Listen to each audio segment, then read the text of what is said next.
International Day for Persons with Disability, and as the National Unity Platform, we have decided to celebrate this day with some of these our people with several impairments here and there, as some of them will speak. Banamawulire abali wano leero lunaku lwa abantu abaliko obulemu mu nsi yonna. Nga NUP mukimanyi bulungi nnyo nti kimu ku bintu bye tuyimirirako bakiyita inclusiveness, era inclusiveness kitegeeza abantu bonna bonna okwenyigiramu. So tujja kuyimba oluyimba lw'eggwanga, tuyimbe oluyimba lwaffe olwa NUP, tusabe esaala, tulyoke tugende maaso ne program. Era si ndowooza gwe tuwa esaala, si weewaawo kanjangu. Oh Uganda, may God uphold thee. We lay our future in thy hand. United, free for liberty, together we'll always stand. Oh lutalo nga luwedde, tuliyambale ngule. Tuliyambale ngule, olutalo nga luwedde, tuliyambale ngule, tulivimba mu Uganda. When the struggle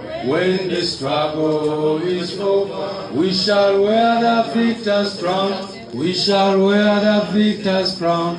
We shall wear the victor's crown. When the struggle is over, we shall wear the victor's crown in a new Uganda. People power. Our power. Say what you say.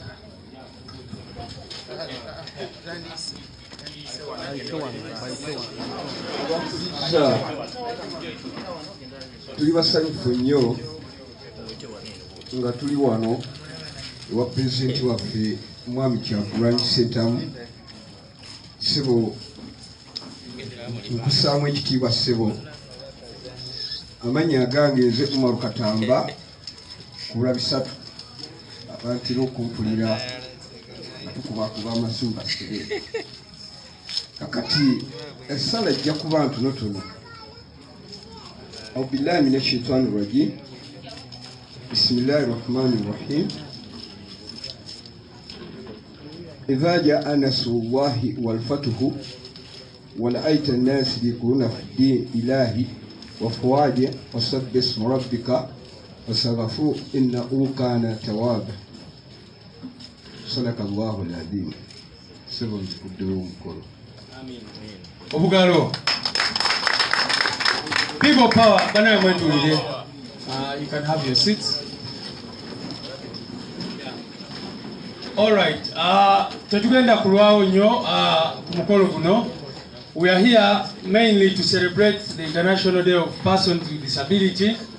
But before I do that, we also have our comrade, a newly elected guild president of Makerere University, Alionzi Lawrence Dangote. Garan Makererian.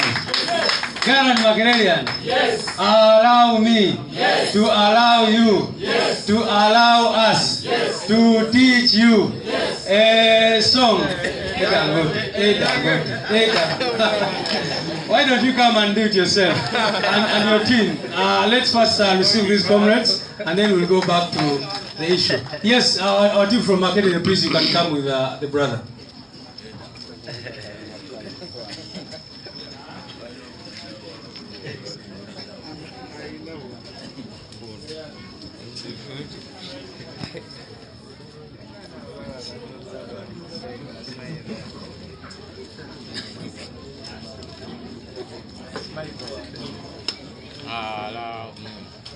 Makerero, Dangoto, people power, Ra, Cha,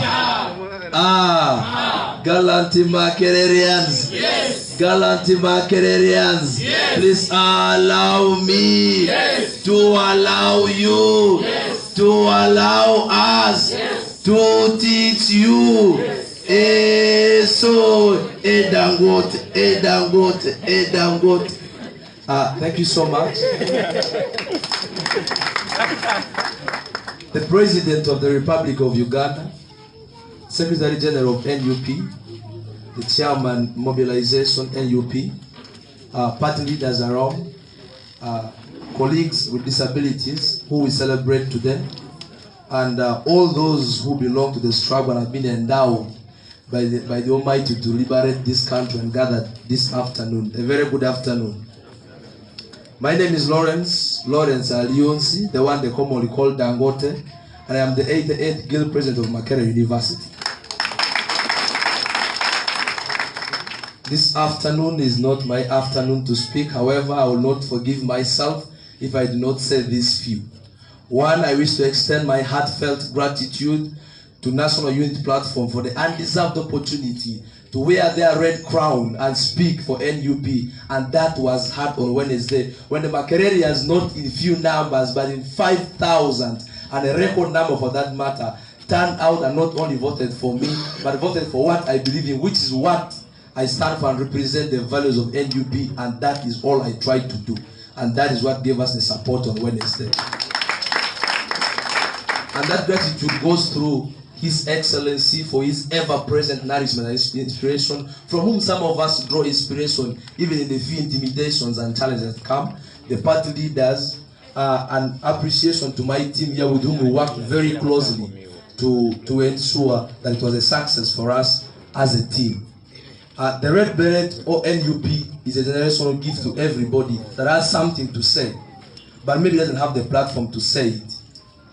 A few years ago or a few months ago, I was a very skinny boy with a funny name but with a very big voice, who only needed a platform, and that NUP gave us. And for that, we shall ever be grateful.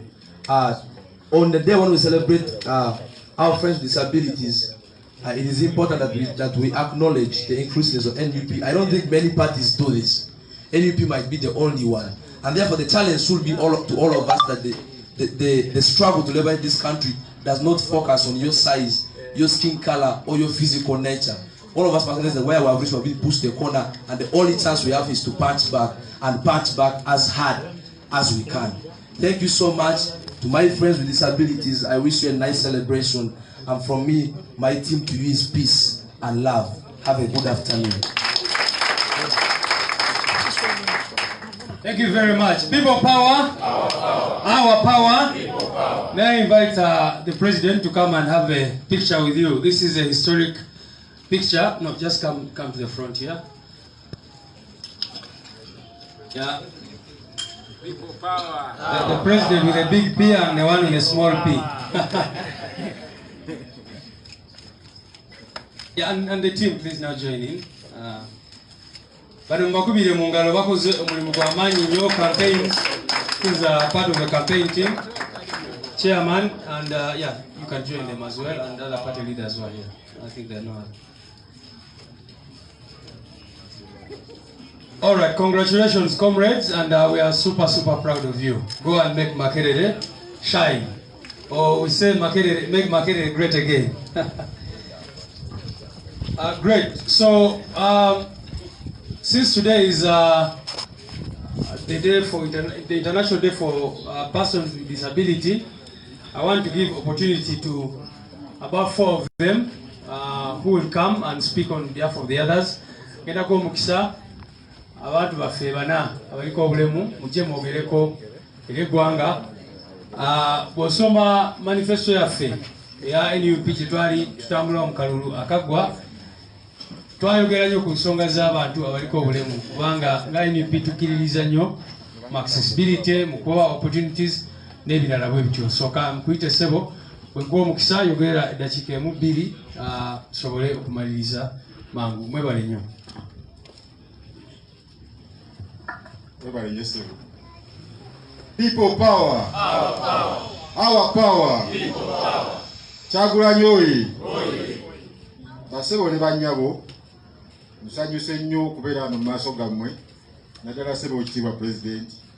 Kino tubadde ffe twakyesunga dda okuyimirirako naawe wano oba tubeeko betukugamba ng'abalema ebitunyigiriza bingi. Abakulu bonna abali wano mbaaniriza, amannya gange nze Mbazira Sulaimaani, ng'era nze nakulidde ekisinde ekyokuŋŋaanya abalema bano abakola emirimu mu kibuga. Omulimu ogwo gwantumwa, nagezezaako ssebo pulezidenti wadde nga abamu tebazeera nti abasuubira ge masimu gano gawulira, naye nga batambula mpola. Bwe tunaavira wano bajja kuba ennamba nga yeeyongedde. Ffe ng'abalema tuli basanyufu nnyo okubeera tuli mu kibiina kya NUP. Batono abeewaddeyo okubeera nga bali ku ludda olw'opposition. Bannaffe abamu bakimanyi nti babeera tebali mu NRM, tebalya mmere. Bamanyi nti tebalya mmere era obulamu buba bukomye. Naye ffe nanze ayogera Mbazira Sulaimaani abasinga mumanyi mpangalidde ku ludda oluvuganya. Mbaddeko PS wa Sebuliba Mutumba emyaka 15. So nze mpangalidde ku ludda oluvuganya. Nsaba balema mmwe oba baliko obulemu bennakunze okujja wano, ffe wano tuli ba NUP. Bw'obanga wazze ng'olinamuko akatima akeesulisesulise kakaterera mu layini, wano tuli mu lujja lwa NUP era tuli bawagizi ba NUP. Ffe tuli balema abakolera mu kibuga, basavaiva waliwo wano muganda wange Edi Mutwe atutegeera bulungi atulaba. Mbiriga gye tubiriga n'abasajja ba KCC, ate nga yo gavumenti egamba nti yatutegekera era yatuwa ebifo. N'ebifo bye yatuwa oba byeyogerako, abakulu abanene mu gavumenti bennyini babyeddiza. So abalema bakyali mu kusurvivinga, mu kubonaabona ssebo w'ekitiibwa, tebalina we bakolera. Baatusiba ekiwaani ky'epoloti eri paaka enkadde, baatuwa epoloti. Naye poloti abakulu baagiryamu, kati emyaka giweze 12 tewali kigenda mu maaso, tusika muguwa. Tewali kitutegekeddwa, ffe okutegekerwa tukusuubira mu NUP inshallah. Era ne tusuubira okutegeera ebintu by'abali abasajja ssebo olwaliro njagadde oba amawulire nti bo baagenze eri mu Nozani, baapakiddeyo basobola, abateesobola be tuli nabo wano. Era be bawagizi baffe abalumwa.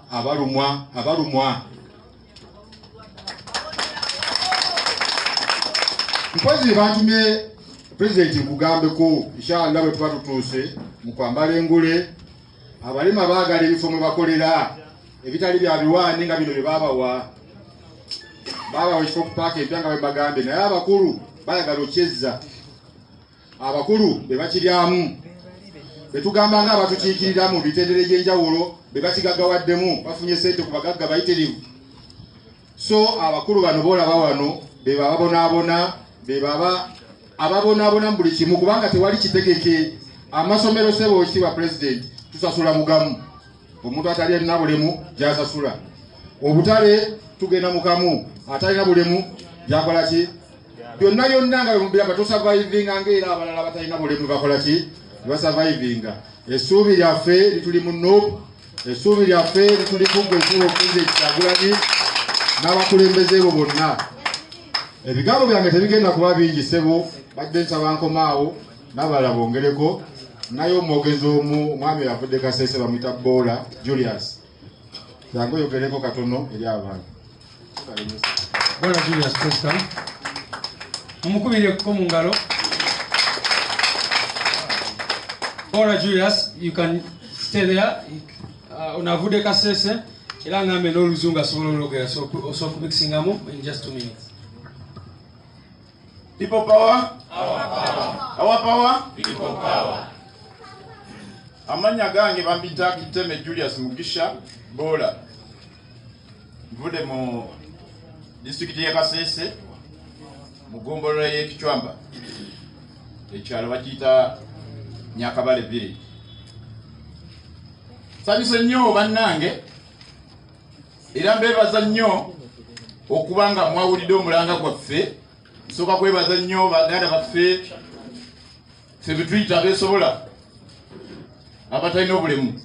Nti buli bwe nkulaba bwenti kusubiramu bingi era nsubiri nti buli kimu okisobola.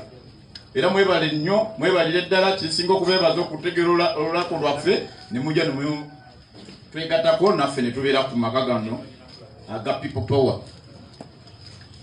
Oweekitiibwa President nkwebaza nnyo era Kasese tukwebaza emirimu gyonna gy'okola era tusubira nti byonna Kasese byetayina ebya byemisinze emyaka gino gyonna 3 tugenda gifuna okuva gy'oli President.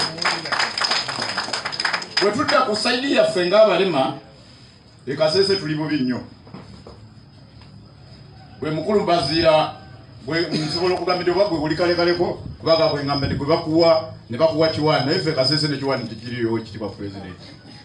Era tusubira nti ffe ng'ab'e Kasese mbadde nsaba ndi mwenna aba people power bonna mu Uganda yonna musiri abalema essubi lyaffe tulina mu President Kyagulanyi.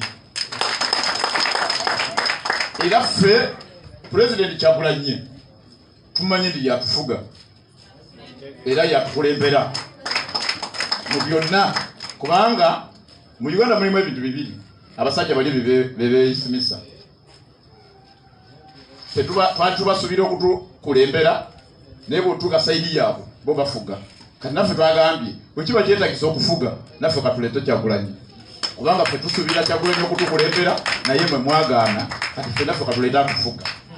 Oweekitiibwa President abalema bano boolaba kyakoze bubi saasobodde okujjayo wadde ne memba wange omu naye nagambe nti nja kutuuka era amawulire ngenda gatuusa. Ffe abalema tulina obuzibu bumu musiri e Kasese era suubira nti ffenna n'abali e Kampala obuzibu bw'omulema bwe bumu ogwosangiriza e Kampala n'ali e Karamoja n'ali e Kasese. Ekisooka President gyo tusuubira okutukolera gavumenti zonna ezibadde tukulembera mu Uganda abalema tetunafuna mukyasi yetugamba nti emirimu gigino wano namwe abalema mujje n'oba osomesa omulema n'agenda e Makerere nga President waffe bwatugambye ow'e Makerere n'omuleeta nti anoonya omulimu ne bw'aba alina PhD byonna byonna by'oluzungu kaba obimanyi sebo bakutunulira butunuzi n'oba ogambye kate kamutwale mu owino mu katale ndowooza aba n'akolayo omudaala oba banaamulaba nti asobola kino nze akazinda ngo akuteeko leero olwa President era baade siina suubi ndikakwatako era President mukama wange weebale kujja era abakuzaala mukama bawe amaanyi n'emirembe era beebale okukuza bulungi. Naye abalema ndi shuwa nti ffenna luno lunaku lwaffe nze nina moto yange Kasese bwe tuti ndi bw'ofiirwa kitaawo towooza mbu ate ojja kufunayo olunaku lulala oluyoddamu okwogera ku kitaawo. Olunaku taata lwafudde ebirungi by'obadde olina mu taata lwe lunaku lwolina obyogera oba obudde bukye ng'oyogera ku taata. Kati abalema leero olunaku lwaffe bino bye mulowooza mbu simanyi obudde simanyi biki ffe tuli ba people power. Leero olunaku batusiba wano abatali balema bwe banafu abajagenda naye ffe abalema oba tusiiba njala ekikulu kyo tetumwalabye President omuvumenti olulabayo bo bamanyi kimu tege naye ffe mu people power naffe ffe eri mu President wa oba tetulina tusuubira Uganda ebirya era tulisuubire nga tuli naye kyetusaba kiri kimu Mukama Katonda amuwa obulamu kubanga omuntu yakumuwa ategeera amuwa obulamu awangaale tugenda kufuna buli kitwagala. Kati nze bwe mba njogera saagala kuwulira ng'ogambe nti ate oyo mulema amaze obudde lunaku lw'abalema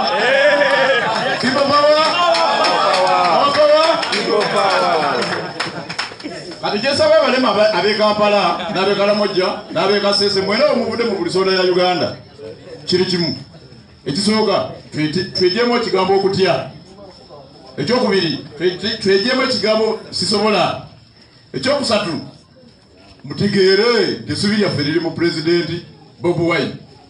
Ffe bwe tugamba Kyagulanyi waffe Kasese mazima ga Katonda mukulu bakubuuza yaliwa omala kuwa kifaananyi ate tumanyi Bobi Wine president wa Uganda people power otegera akati kyesaba kiri kitu ndi omulembe yonna sibija futuliteke mwani oweki buli kyogera kyonna otegera amina kyesaba ekyokubiri abalema ne president balema obuzibu tulina bungi era bweweteeka ku balema taata wange ndi shuwa ujja kumalako kubanga be basajja abasalawo nga bawalabe be basazeewo sente zibaddeyo e Kampala sente zibaddeyo waffe Kasisi babadde baagala bataano nga ne bwojja nomugamba nange ndi omu ku abo bakutwala naye omulema bw'aba asazeewo president asalawo ate era amanyi abasajja bali ge basinga okukozesa baatuwambako abantu aba bata abaleme ekyo kibagamba leero n'abo abazze baganda baffe abalamu ngenda bayita abalamu naffe tuli balamu naye bwe mbayita abalamu mumanyi kulwaki ensonga omulema yatutegeera bulungi kubanga ffe n'entabula yaffe ya bbeeyi ekisooka nze bwe mba ninnya booda oba booda asooka kuntunulira kyo kimu era bwebanga waliwo omulamu agenda tasobola kuntwala ffe tuli babbeeyi mu transport ne bwebeera akagaali ng'ak'omwami ono asente z'omusajja ono zatambuliramu mugatta obugali bwa mu 10 era kyobulawa movement emalako nnyo mangu abo balamu babawo omutwalo ogwo awamu natambulawo kati nagenda kakati fe obuzibu bwe tuyina kyekizibu kyekya ssente naye kya ssente tugenda kimalako tutya wetwekwata ku president Bobi Wine fege Kasese tuyina essuubi nti transport tujja kuba tumumaze emirimu tugenda gifuna okitege kubanga abasajja bali batukwatako abantu bataano basoba ne bawamba abalema era gye bali bonna bamanyi abalema baabo naye leero yesaawa people power our power leero yesaawa gyenjagala abalema mubalage nti ate ffe tulina bwe tuli ekitege bayina egrupu endala gye batwala grupu y'abakazi ekitege owekitiibwa president kino nakyo kikulompera mukama wange abakazi boolaba bagenda n'abasajja bali kati omulimu gwe tulina okukola people power mwena gwe mulina okukola okulaba nti n'abakazi abaliyo tebatulimba mbu bapapapa wanga tebasobola kujja naye baza mwena bazze okwegata ku mulembe gwaffe guno n'omulunaku lwaffe luno lw'abalema ne batujjako abasajja abalala wekitiibwa president abasajja abo batwala gurupu endala bwe bamala okutwala gurupu yaffe ey'abalema ne batwala ey'abakazi badduka misinde ne balumba zichurch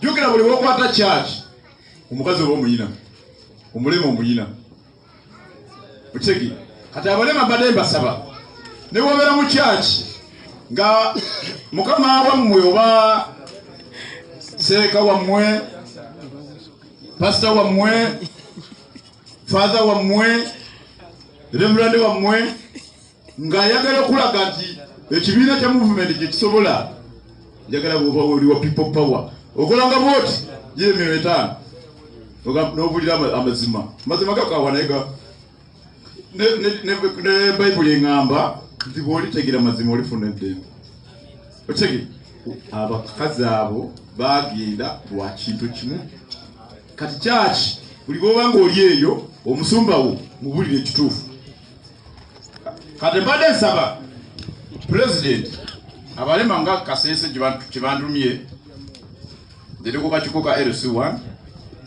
nembeera ku kakiko ka Gombolola ku LC1 ndi secretary ku Gombolola ndi mwogezi basabye kino ndife Kasese ekizibu ekituyina titunaba kuba recognized bulungi mu people power era tusaba mutusetingire line gye tusobola okutambuliramu ng'aba people power naye batumye nti bakwagala nnyo president era banyumirwa nnyo byokola people power our power people power sebo nga tonagenda president abatayagala kwambaza ereeta eyo era kubanga ebigambo nga bw'obyogedde byakabi nnyo.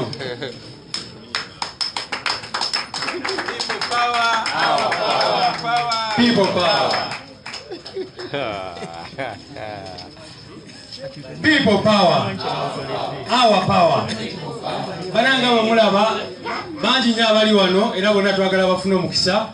So bwekuwa chance bana yakozesa dakika 2 kati kansabe era luno olunaku lwammwe naye president alina emirimu mirala gyagenda okukola bwagenda kino kitebe kyammwe musobola osigala wano kasa tulina artists mumwe olunaku lwonna nemulumala wano nenkya n'olunaku olulala. People power. Kati kampite mama jangu oyogereko and then I invite 2 other people and we'll see how to proceed to the next. Mukubire mukomo ngaro.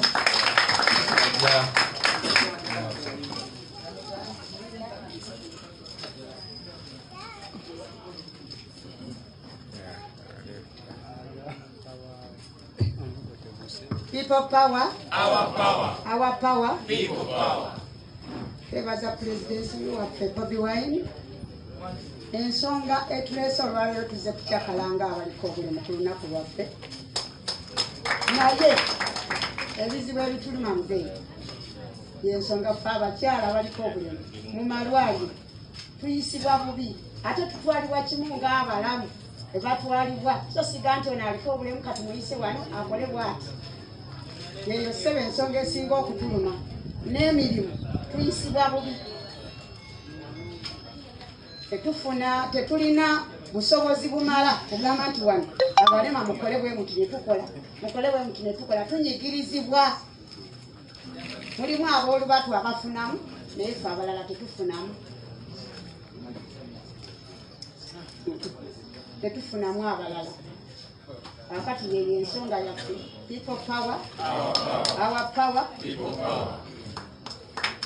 Wewe mama bugalo. Muganda wange kiwa kankuyite oyogereko gye tuli.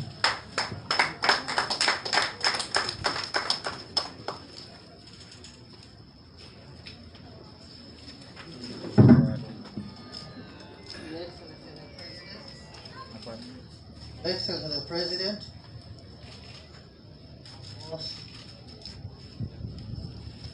glad to address you. Before I address you, Your Excellency, allow me to congratulate you. Peter Kamwokya.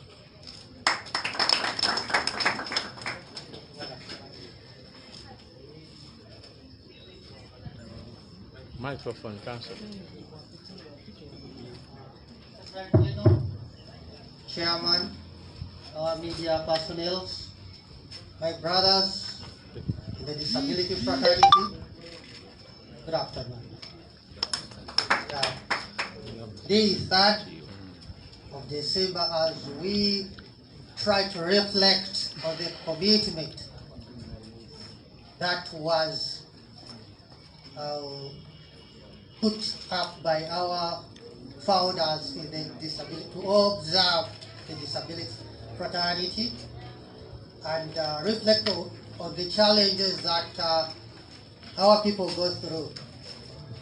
As our brothers and our leaders celebrate in Koli, which is the northern of Uganda, we try to reflect on the commitments that we really put up to address, which are challenging our people. Are they fully addressed? Such as we really know the theme of today's celebration is the transformative, inclusive accessibility of development. So now, Your Excellency, when you try to reflect on that, are those things really addressed? I personally am a graduate. You may see that amongst all our brothers and sisters, they are graduates. But we find a lot of challenges to compete with most of our people on the same job, which is very, very unrealistic. We find that Kiwa has the same qualification, but what normally comes to some people's faces when, let me use Chiwa, because it's my name. Chiwa approaches you. The only thing that comes into your way, without trying this person, can he really do this thing? Just look at her. How this Chiwa, he really manage. Yet Chiwa is capable of doing each and everything. By the way, let me tell you one thing, Your Excellency. We are just differently abled persons. As you saw my brother, you told him to come towards the podium. The way he came might be different from mine, but he managed to reach. In other words, he does things differently. So, now when it comes to employment, we find that these people are not tested.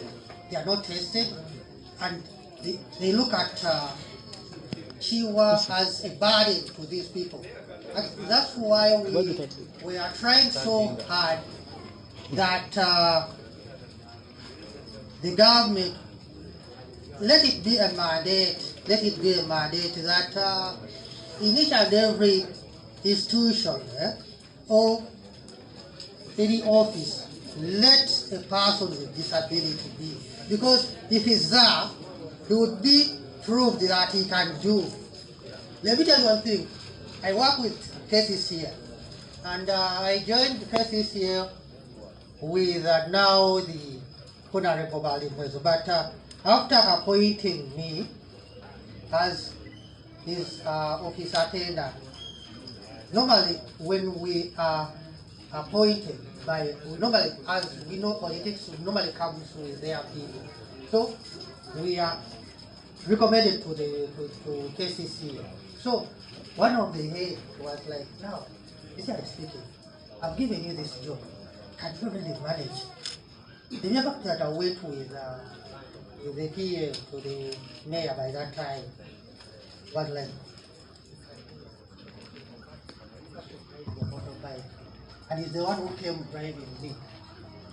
She just gave me the job just because the mayor had recommended me, not because they trust me. Yes. So what are challenges of that our people face, and even the accessibility. Last year was in Parliament, where we have 5 representatives. Yeah? It's unfortunate that they go to their chambers. They have steps. So I work with someone who uses a wheelchair, and it was very difficult. I was like, no, I don't know whether these people are too busy to see these people. It's very, very bad that we talk about these things and we just leave them. We have good laws and they were enacted ordinances, but these things are not put in place. Thirdly is, as I conclude, thank you, Excellency. All things that you think about, chose to celebrate this day with us. Another one, my day, that's when my mom, Harriet Samba, told the husband that, we have now a son without fingers. Happy birthday to you.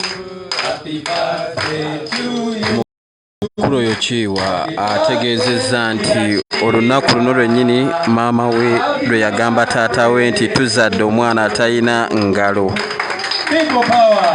Olunaku lwabo lwennyini olw'abaliko obulemu ku mubiri ate lwe yazaalibwa lwennyini.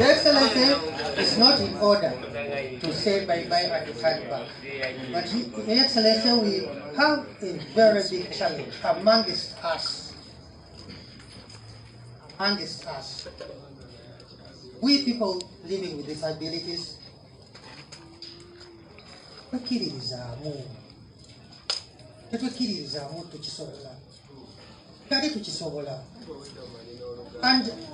another thing is I hope it's not about data. And now, and even our parents and friends, we are more vulnerable. And even the issue of the 5 members of parliament, let's speak one word.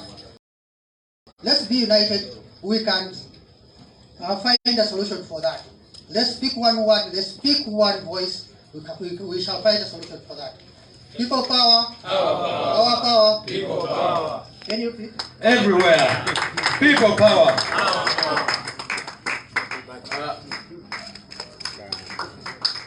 Oyo mukulu asobola okuwandiika bulungi nnyo era that's why I gave him the microphone, because he could even hold it and hold the pen and write.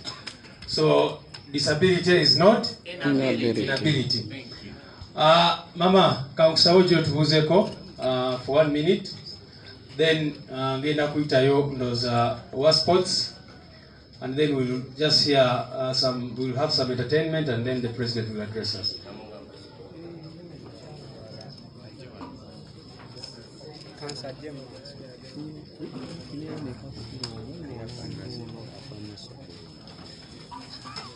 People power. Our power. People power. Our power. Our power. People power. Manya kangeze Maria mnachoni. Tenyo bannago kuita bumukolo bwa feguno. Na kulembeze wa Bobi Wine atengo limanyina.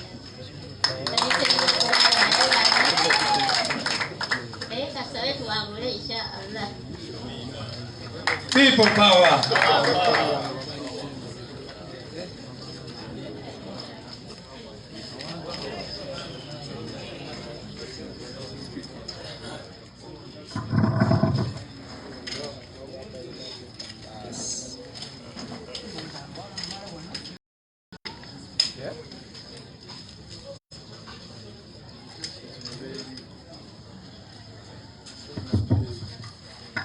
All right.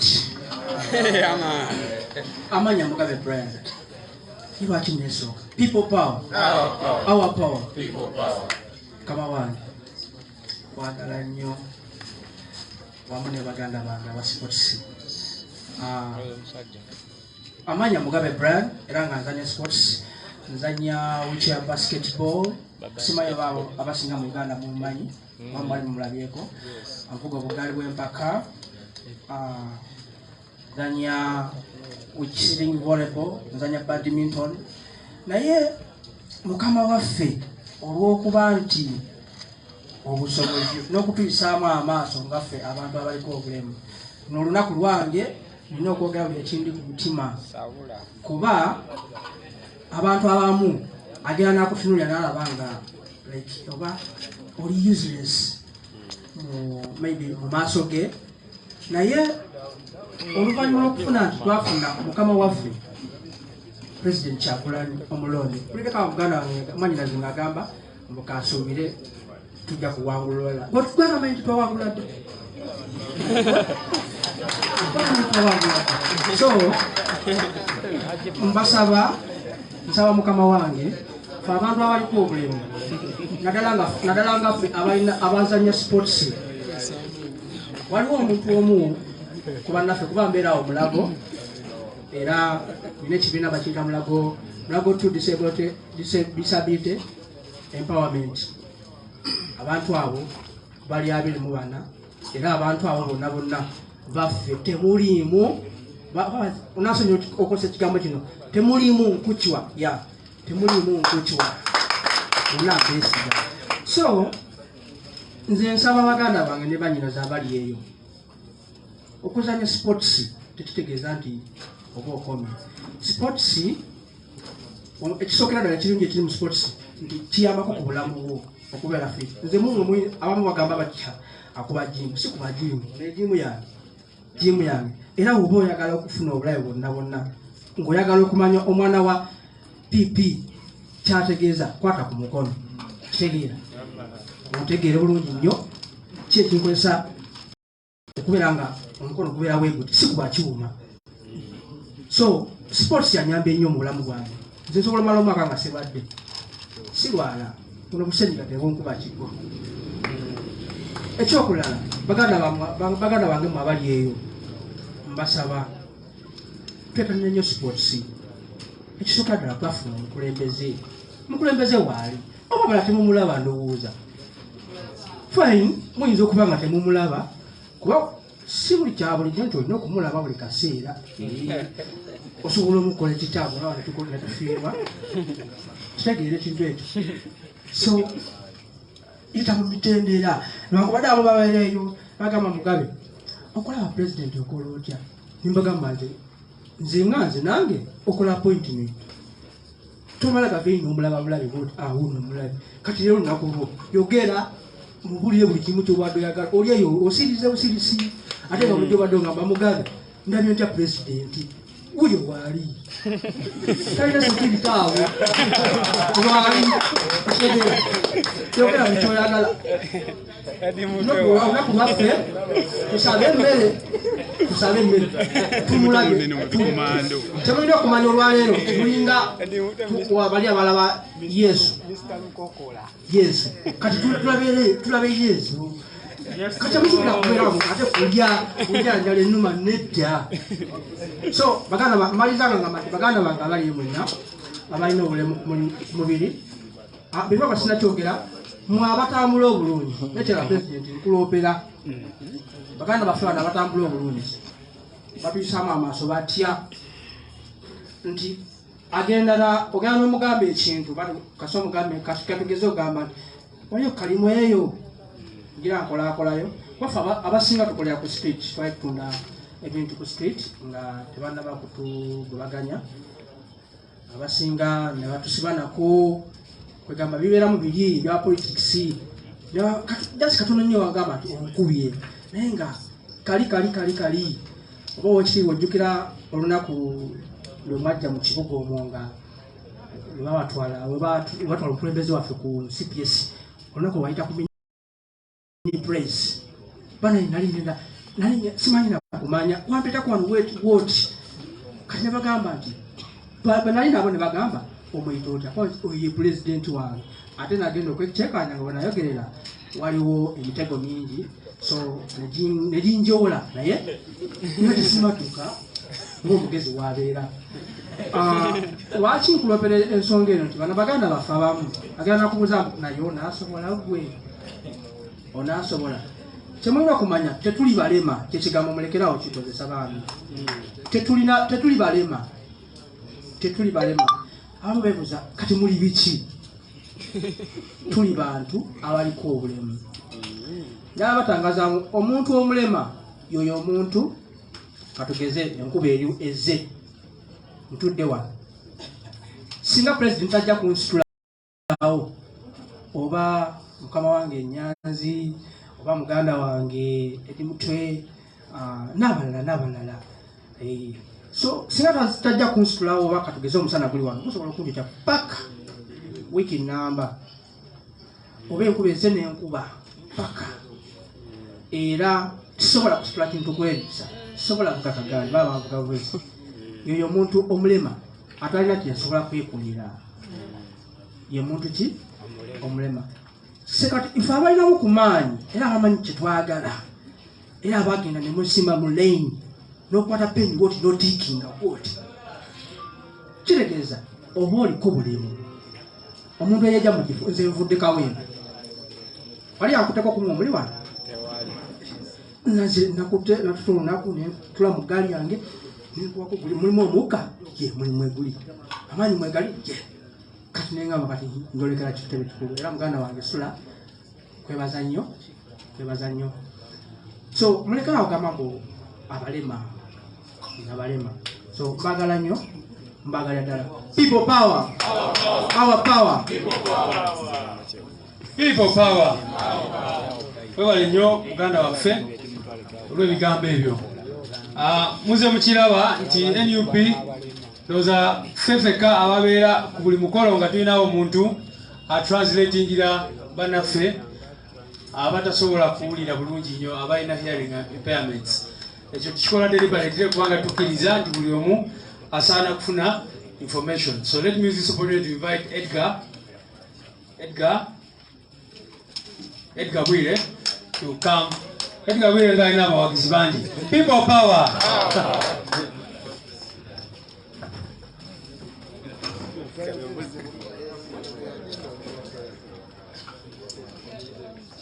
People power. People power. Namumpadde obubonero butono. Mulina temulina maanyi. People power. People power. Yes, golaba Kasiru tayogera bamuvuunulira. Gange nze Obwire Edgar. Denga bwe mundaba nina obulemu. Lwaki naye I try to mobilize my friends under the umbrella of NUP. Sigo mulundi gwange ogusoosa okujja kubanga mbadde nga nzija ebiseera ebyemabega mbadde nga nzija wano ku office era ndi musanyufu nnyo olw'okukomawo kulwati nkomyewo ewaka.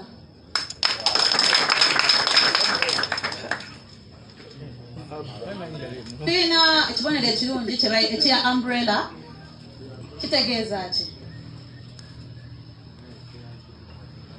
Banga bwe mujja omusana weeguli oba omusana gujja oba enkuba ejja tujja kusigalawo lwaki umbrella weeri.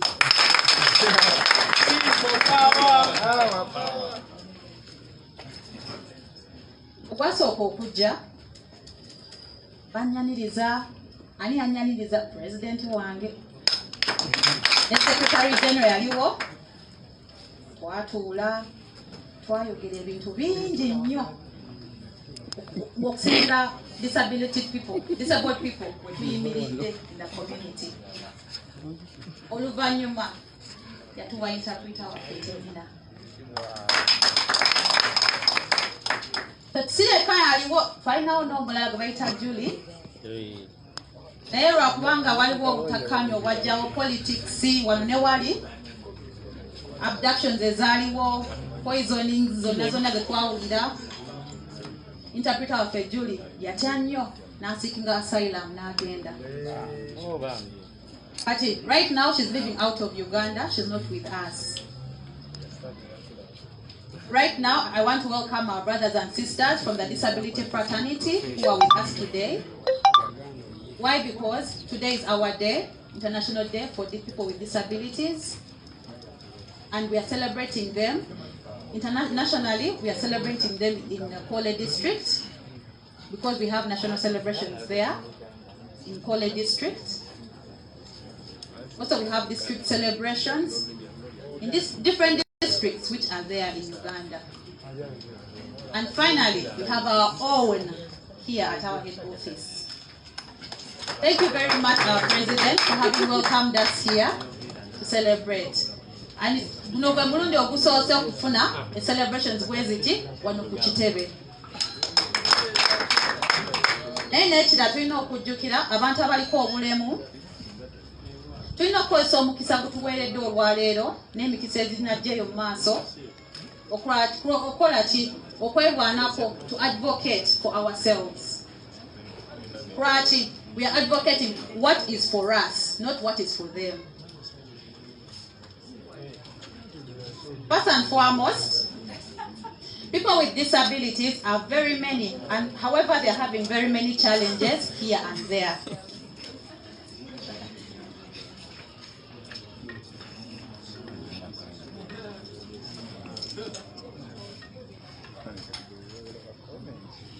For example, in the job sector, in the employment sector, we are not treated right. To get a job, a person with disability, oba olwana nnyo okufuna omulimu. Kitegeeza bw'aliko obulemu bagamba yajja sigala mwavu era embeera yaffe bw'ogira tusigala tuli baavu tulinga abantu abasabiriza obulamu bwaffe okubeerawo enkya n'eggulo. Tulina National Council for People with Disabilities ekireka, tulina District Councils for People with Disabilities, naye bonna abo bateekeddwa kukola ki? Balina okulaba ng'obulamu bwaffe butambula mu maaso. Lwaki basupervisinga okulaba nti abantu abaliko obulemu balina okuganyulwamu mu programs eziteekebwawo.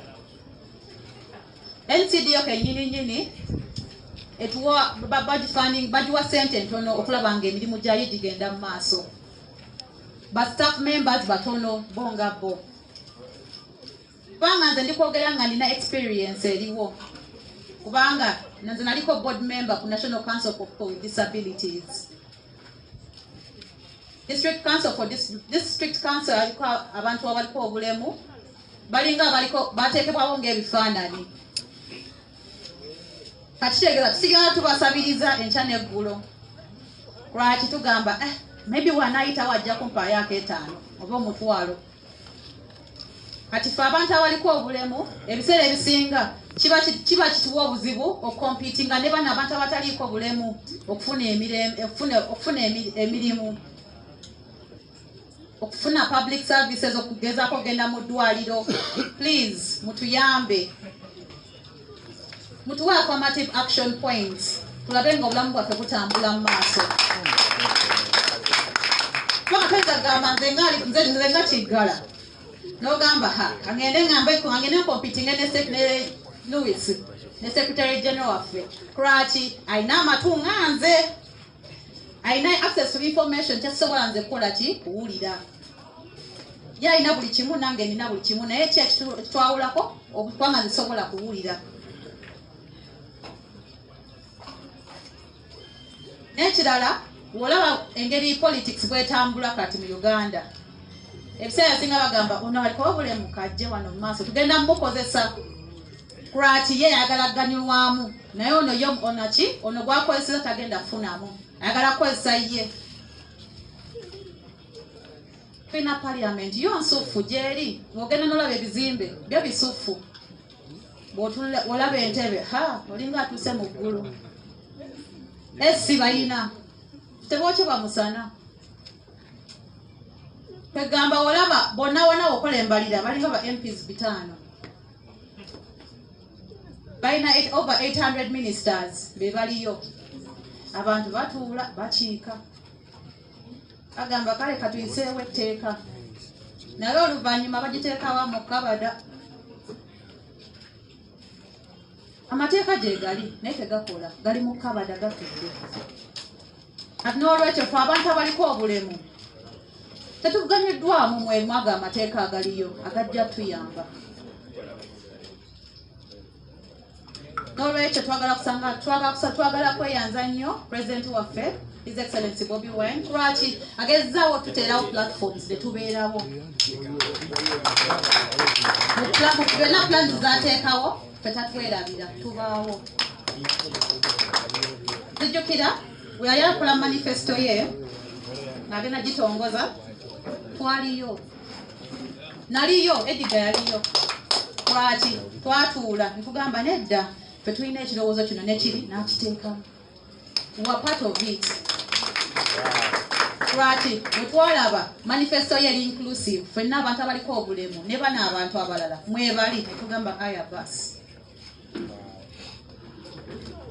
Kati olwaleero mbadde nsaba President wange omulungi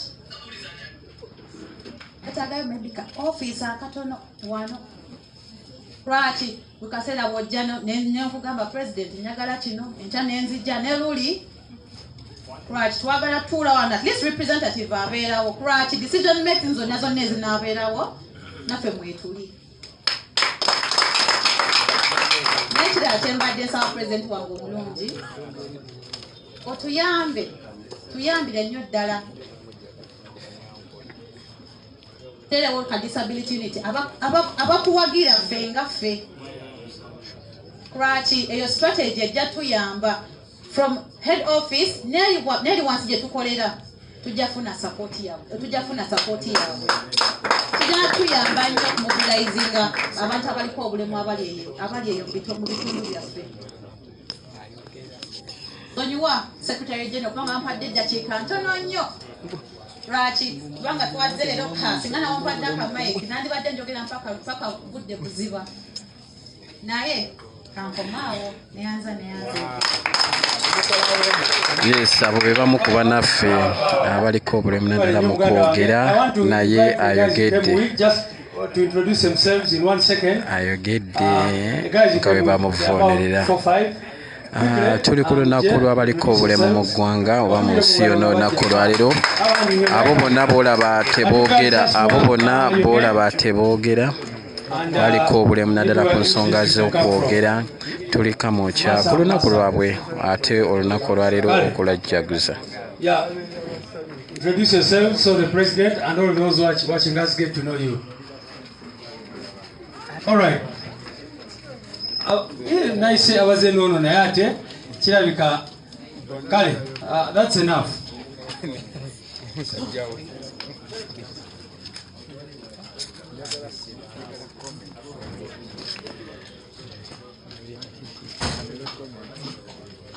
Amanya gange people power amanya gange Juko Alex mbera mu Kampala kumpi Gayaza Road. People power amanya gange nze Morris Jimmy Beyo Rubaga tulina okujjako nakyemalira. People power amanya gange Bukenya ate nino obuvunaanyizibwa okuliitinga abayouth Disability Fraternity nemwena musanyusa okubalaba. People power amanya gange nze Morris nazza kubawa mulo okujja okulaba pulezidenti wange okujjako nakyemalira. Alamusiza nnyo people power. Amanya gange nze Martha mbere nansana. Alamusiza mwena amanya gange nze Anne Maria people power sanyusa okubalaba mwena. People power amanya gange gafananga ga president wange Beyo Nebi district. People power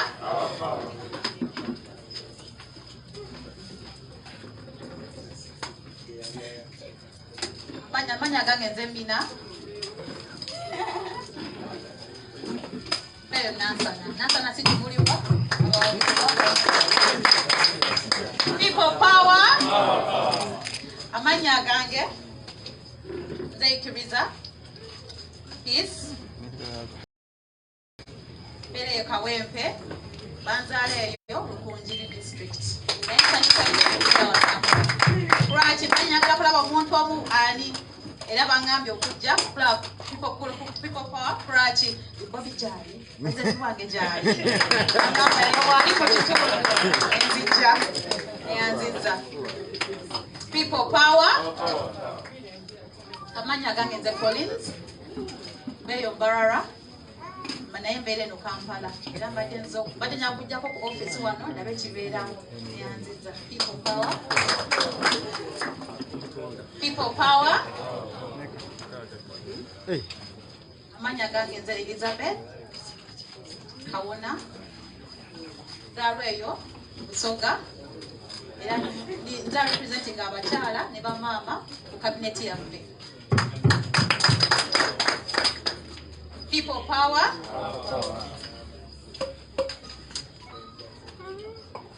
amanya nze Gilbert okuvaawa eyo Kotido badde bangambye president wali ekiro nazze buzi. People power amanya gange nze Nakimuli Mary ngambeyo iganga naye ngambeera muno Kampala kati badde bangambye president wali jangu buzi wali mu kitundu kubanga bukaseera amulaba ku TV alina ennyimba kati bwamulabye olwaleero asanyuse nnyo. People power.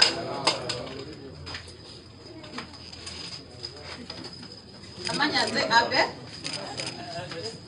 Tofa ava Adjumani naye mbeera munene mu Kampala nga nsoma nazze okulaba head office ndabe ne president wange kati empulira nzikuse. People power. Amanya nze Karungi Maureen ava Rukunjiri naye mbeera mu Kamwokya mwepangalira naye ansanyusa nnyo okulaba president wange.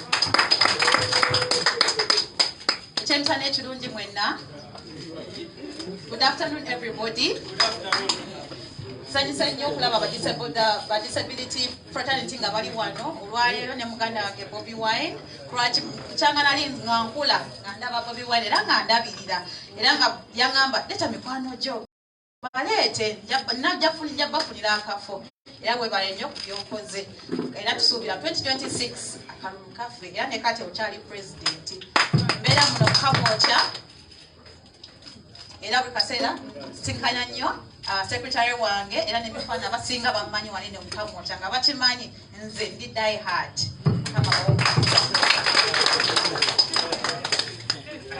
People power. Amanya nze Bukenya Tony vawa eyo Nansa na City. Mama Nansa no balabye. NUP everywhere. NUP. People power. Our power. People power. Thank you very much. I'm so much in love with NUP. Because when the time I joined university, I feel my heart is for NUP. My name is Oriko Hillary David. And I'm happy to see politics. I know politics is hard, but from what I see, I feel the struggle has to continue. Because we believe we are able to, and we can always win. Thank you. People power. People power. Yes, obugalo ba translator wa foyo kafulu. Teach me how you do it. Comrades, as you know, asabye sente baba. Ngabo mumanyi abasinga betulabye wano ya people all with disabilities. But we have comrades in our midst whose disability are caused by leadership. I want to invite them here. Abana bafu mulimu as a result of torture come quickly on the media to see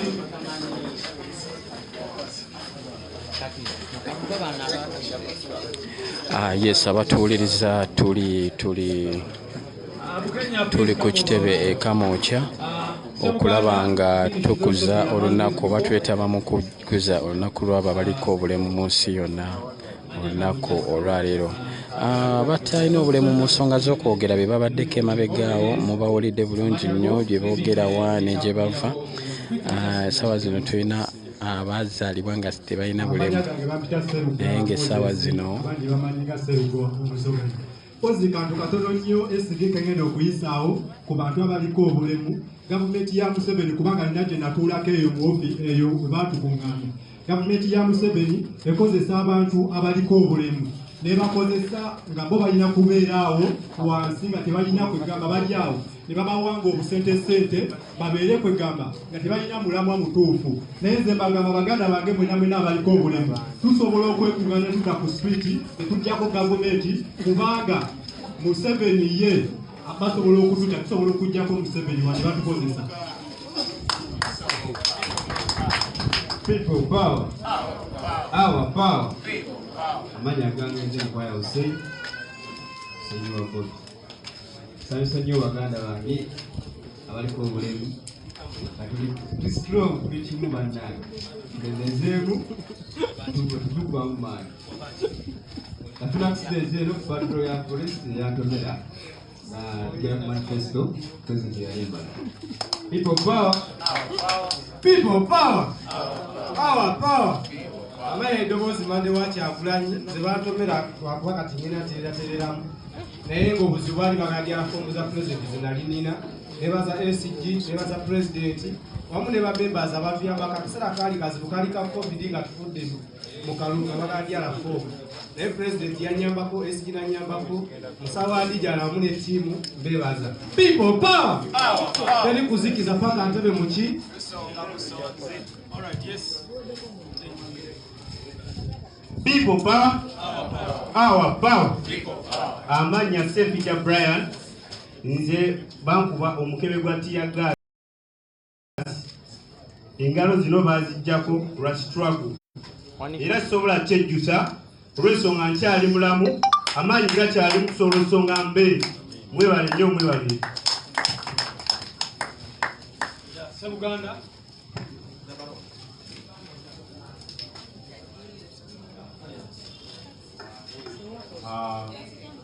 Good afternoon, everyone. The People's Elect President, Secretary General, and all protocol staff. My name is Uganda Richard, medical student at Kamwokya University. Earlier this year, a twist of events happened in my life. That was during the Open for All strike. That is when I found a canister in my room, which shattered my hand into pieces. And up to date, I'm still under medication. So briefly, this is my hand.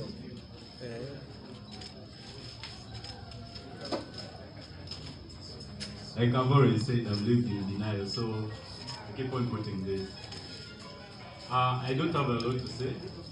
However, this has precipitated my love for humanity, and that has made me an activist today. With me, I moved with my colleagues from Kamwokya University. One is an architect, final year, student in making, and a GRC contestant for people with disabilities. His friend is becoming a minister for people with disabilities. President Dangote, take note. There is another Chavi, and I would say a very nice comrade. It's called Kenya. I don't know SD, but I beg for an opportunity to let them share our short speech. Thank you very much for listening.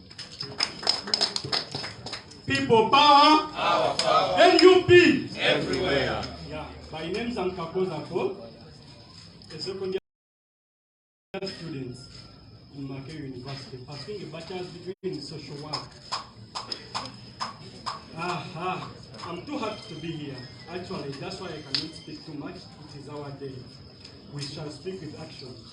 Second of it all, today, as we are celebrating our day, we are moving with the theme which is called Leadership and Mindset as a tool for inclusive development and change. That is the theme they are using to celebrate this day today, worldwide. Okay, to the Guilty President, Alionzi Lawrence Dangote, I was behind you everywhere. However, we still have loopholes as NUP activists. Down there, we don't get information.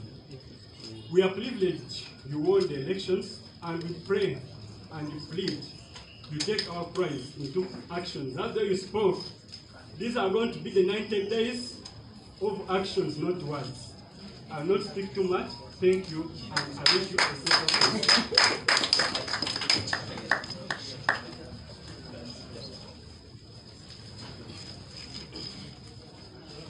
Hey people power.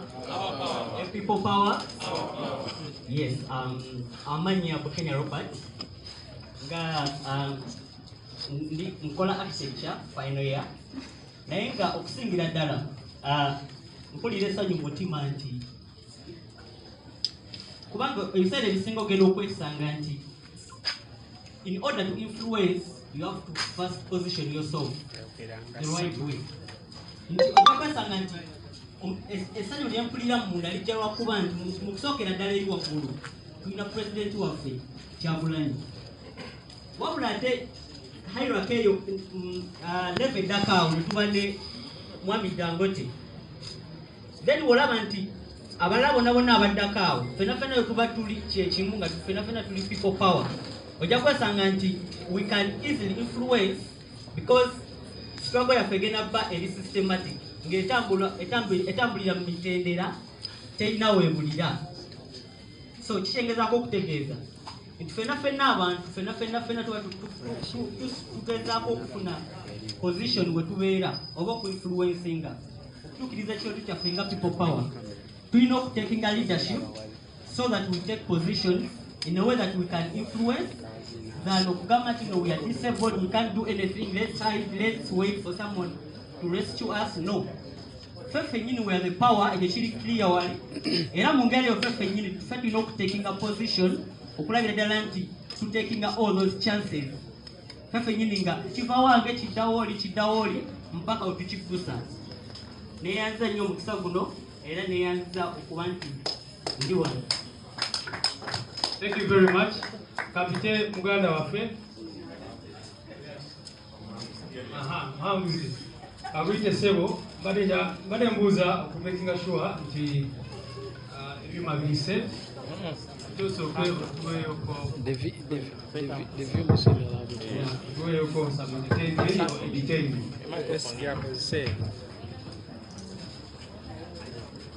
Okay. My name is Mwangus Kennedy. I'm very happy to be here. I want to appreciate each everybody. Thank you for coming. Disability is not an ability. One matter you are in me, yes, yes. We have a dasa, Gabusai. You know, Muksa. Once the president, Wakasa, and you mono, Yavagana, Gataveno, Yatuera busy. Yeah.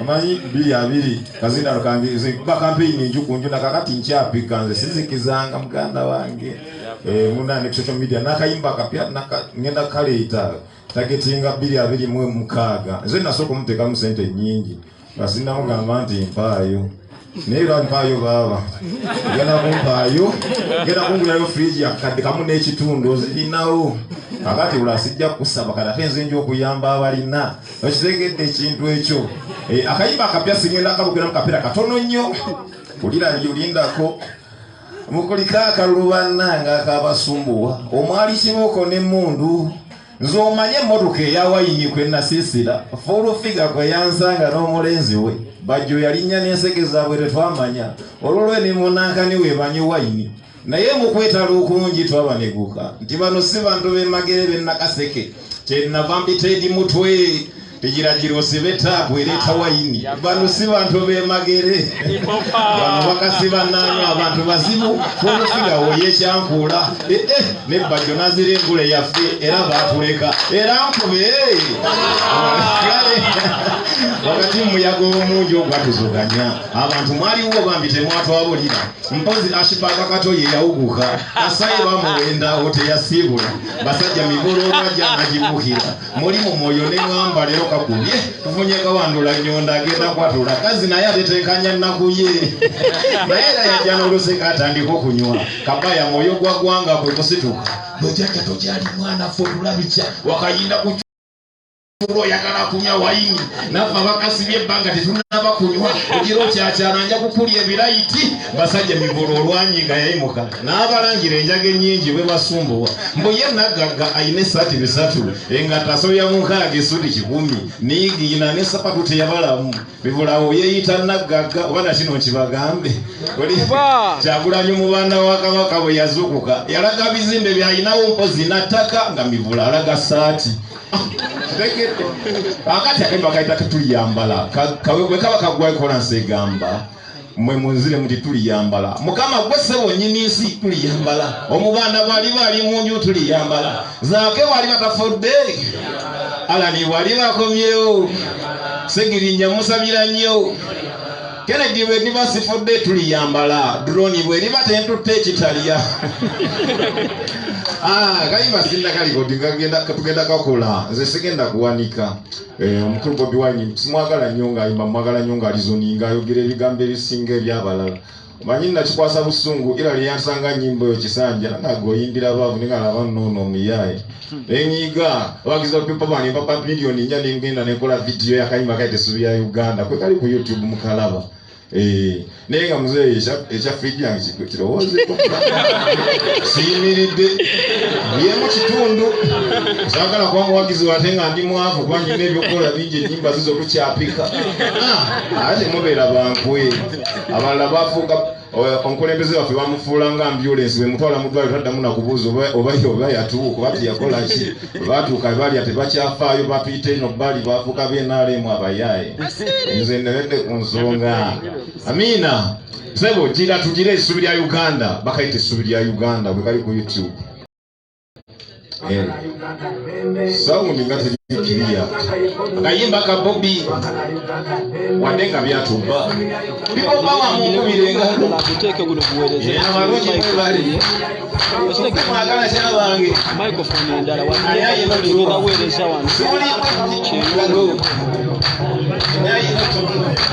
kyakulanyi omubaka waffe munnange buli kakatiro basamba omulungi bakuba naye tebakutta nasabanga Katonda wange ye Mukama kuwanguze natukako wali Kamwokya bannange n'ensi yakankana olaba n'abayaye banyolwa kuolonimira olaba n'esada tebalinywa n'ensi yakankana bagakala kuole wa mitanda wasibwa kumamito wali nafeete olaba n'abayifu banyiga kuolwo ofisi tezakulwa mukama free Bobi Wine olaba n'abazungu balumwa ab'Canada baganda baffe sakola TV yonna n'Amerika balumwa n'ensi yakankana mwebala abalungi abasaba yaliwo omulungi gwembaana Bobi Wine Kyagulanyi musajja lutyo obona olwasooka kulunyika balunyika naye tebalwasa Mukama yebale engalengala eddoboozi n'eŋŋoma nga luzina amazina nabagambye amazina gweyi bagagenda kuba tegagenda ko kyali mu struggle esibe liteera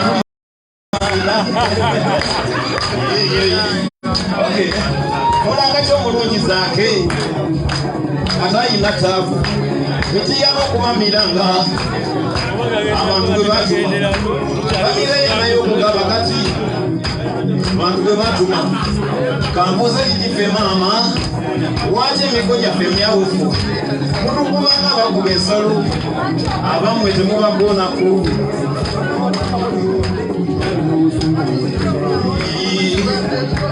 mwagala kyabange ani ayina okutuwa eyina kati olwokuba ensi ye kyakulanyira bakati buli wadda nemutayiza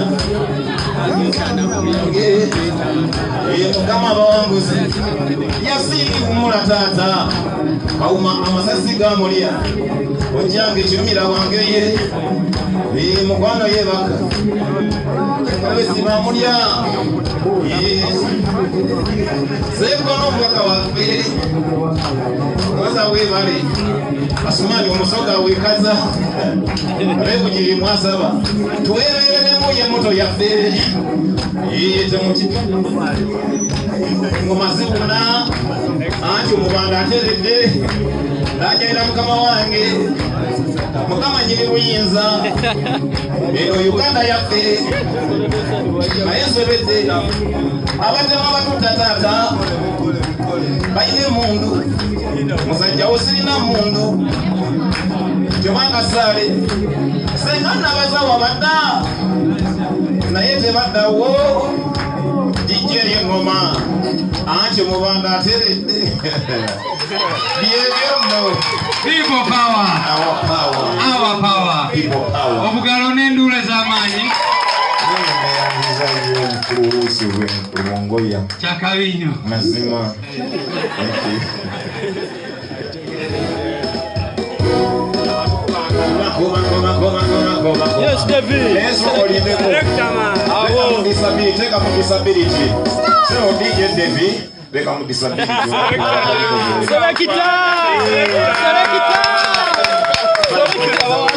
Kweli kumpia za nusengo wa baba wenkabi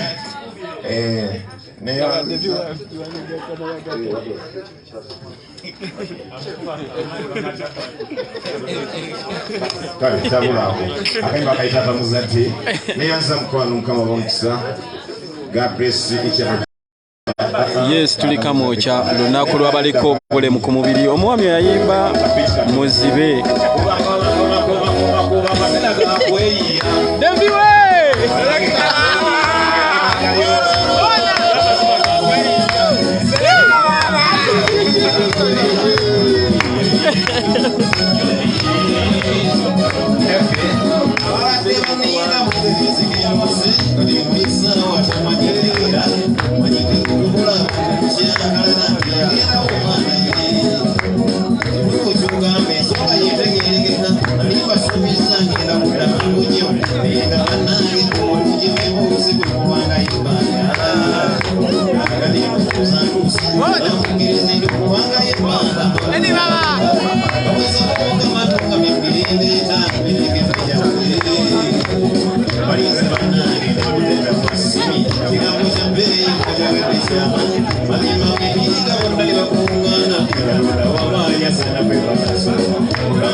oyo nogolaba tawulira naye omuziki ategedde nti guno muziki.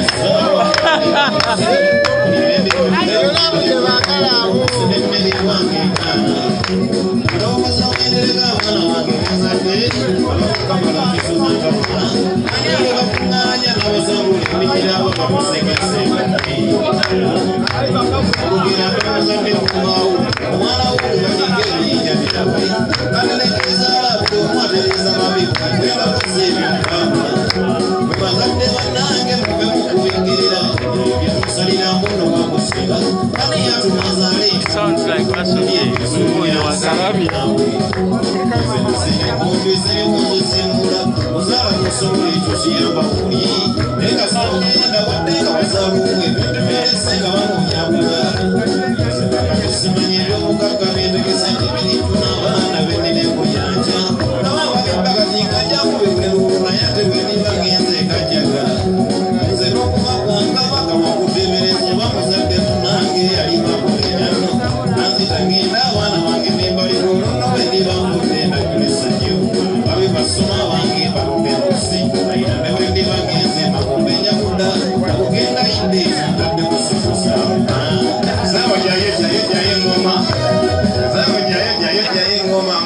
Yes, Selector David. Oh, yes, Selector David ali mu kibuga. Nenga tunaanza mkono. You are the new secretary. Kuzinga MC. Thank you. God bless you. Bless you too. Yeah, man. People power. Muganda wange naono kamwaka kisa omulala ajena yatukube muko omuziki idachike muyoka. Disability is not inability. Tuuliriza ebigambo bya president waffe.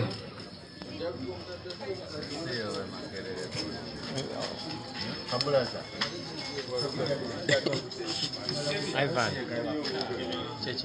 1 minute.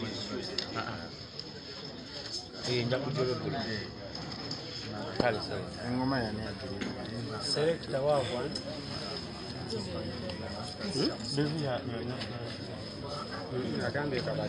Alright, mwenna baliko nyongera okubebaza kubeera ko tuli Kamwokya lunaku lwa kujagaza lunaku ebigambo ebitonotono eri bantu tuli mu kukuza lunaku lwabaliko obulemu mu nsi yonna naye nga olunaku olwali emikolo gino gikwatibwa wano ku kitebe kya NUP Kamwokya.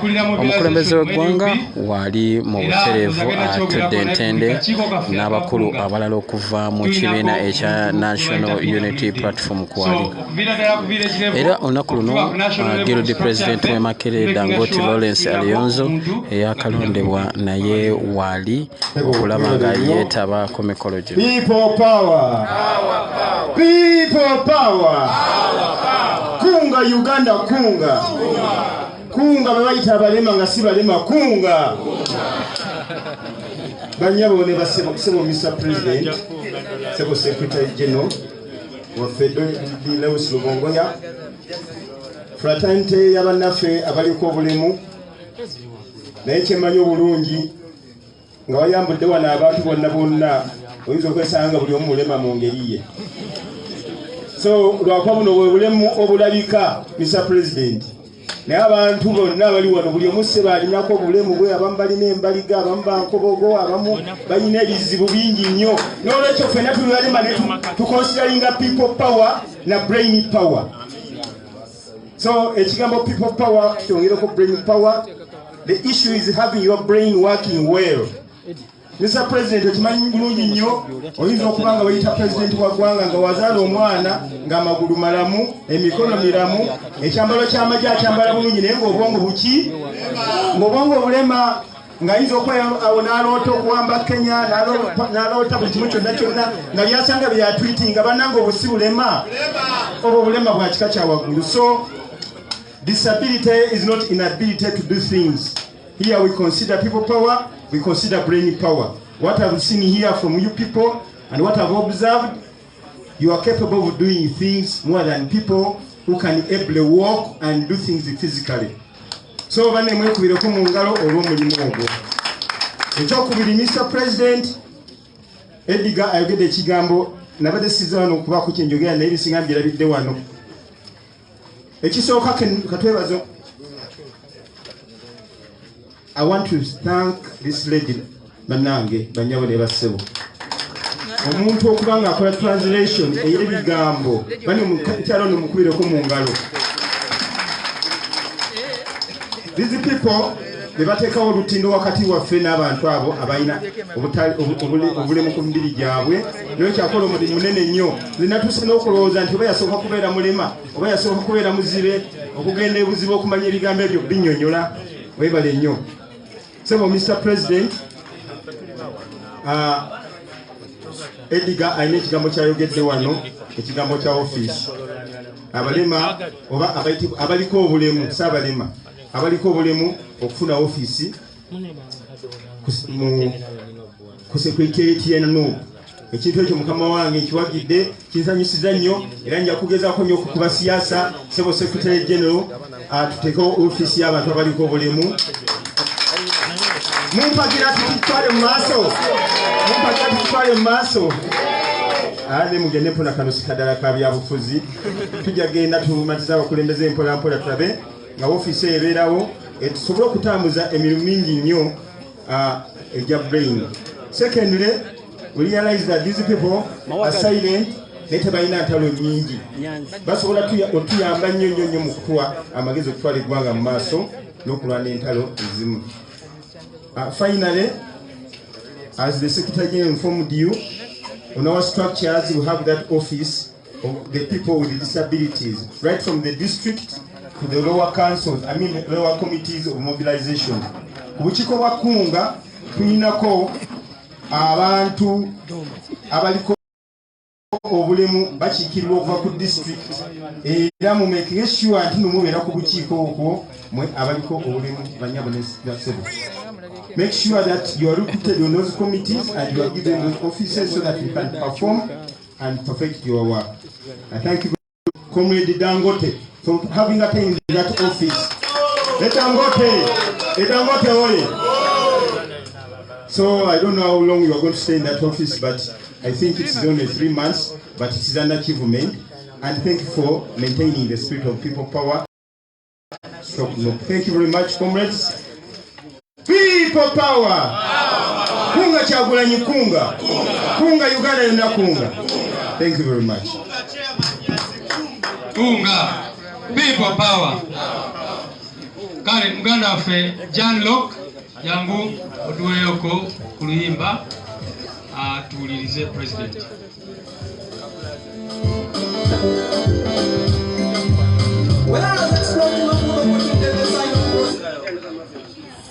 Selector, sound it, come on. Sound it.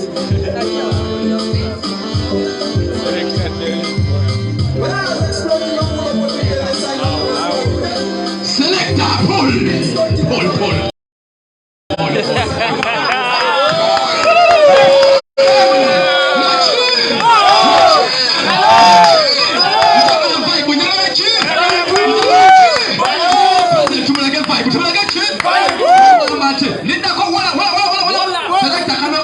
President kano kajukira insatisfaction agwana niliyede. That's what makes me feel like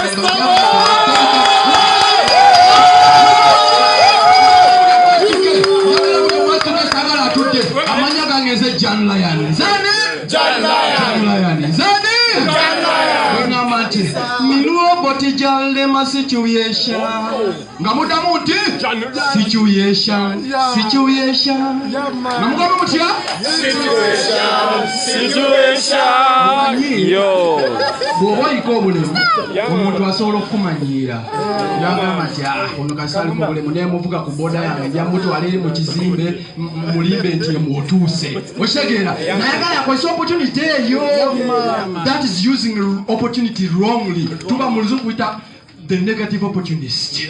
Na yes, one president principle ali positive opportunist. Alichi? Positive opportunist. Minu botijale ma situation.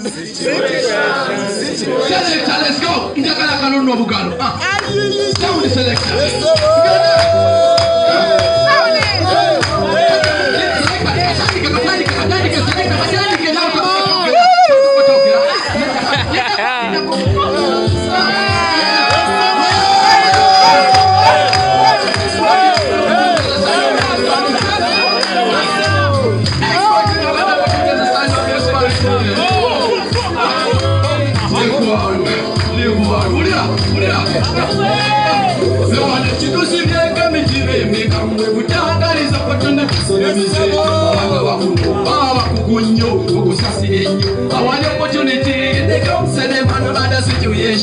We can give an a solution. We better jolly muka to Kumu, Kumbe Sakala, opportunity. Why are you doing it? Number,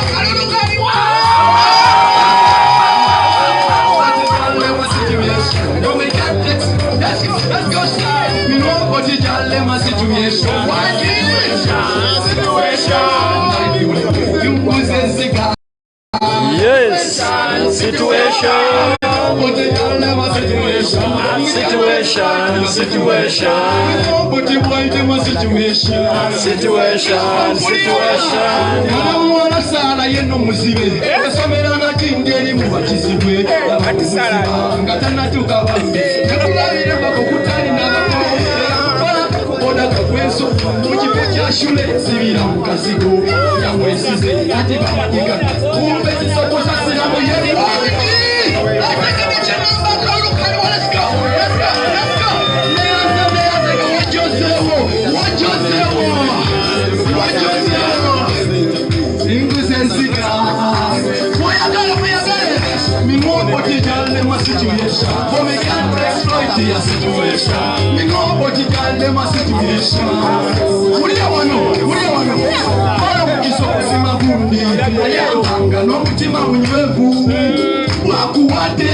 Yes, tuli ku lunaku lw'abaliko obulemu wano e Kamwokya. Omwami oyo muzibe talaba naye muziki agukuba asitudde n'omukulembeze w'eggwanga mu ntebe. Osanga wanyukunye ey'okubala akunyukunya kuwoleza mbeera talina mulimu talina kyakulya nyini nkata woomerwe nkata kasitase mateeka olwekomo talina buzibu talina wakutya ategede kyengaka zikuwulira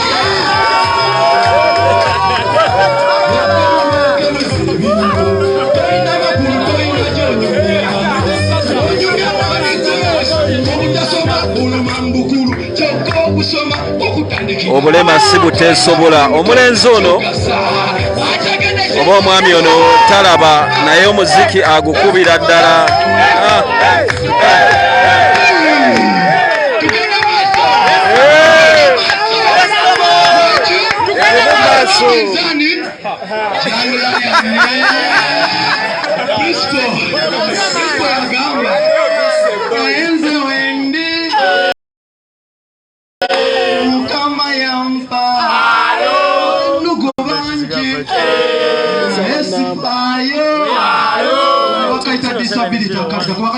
Disability is not inability. Era bwe olina omwana ng'aliyo ng'aliko obulemu bambi tomusuula. Tokola ki? Tomusuula. Oba omuyange buyambi tomukotogera. Bw'okotogera omuntu oyo oba teweereddedde buzibu bw'ozaala omwana ng'aliko obulemu n'omukotogera notamuyamba oba weereddedde buzibu in future because omwana oyo aba akula. Okitegeera omwana tosobola kweyonja mu hygiene bw'aba tasomedde oba nga tomugasse ne banne. Kati nze nayiga hygiene kubanga nasomera mu bamuzibe bannange. Okitegeera tosobola kusumbwa muzaddewo nga osomye kwati bajja kuyita ku mukolo nga guno si wakiri bajja kuzalawa. Kati bwe tugamba nti si bwe kiri nga si bwe kiri nga bwe mukiteeka si bwe kiba olusi bwe kiteekwa bana bagamba nti obulema butesobola disability not what si bwe kiri nga bwe mukiteeka si bwe kiba olusi bwe kiteekwa bana bagamba nti obulema butesobola not what. Selector, let's go. Yes, ndi mu kufuna namba ya abajensa bangenda ku bangi bawa.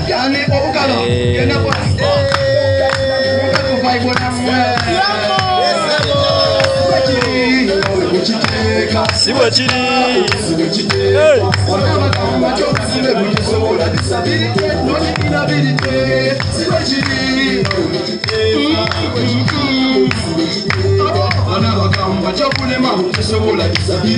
Principal kiwulidde ekyo bingi bingi bitunyika bingi bingi bingi ebikooca bingi olwakusirikana y'emitima giyumba kirwanagana nekyejambwe kyanjira yamisite yanse kunyiiga naye bino byo bipitiriddeko okunyanyumira olw'okujereka kirinuma wangi omugalwa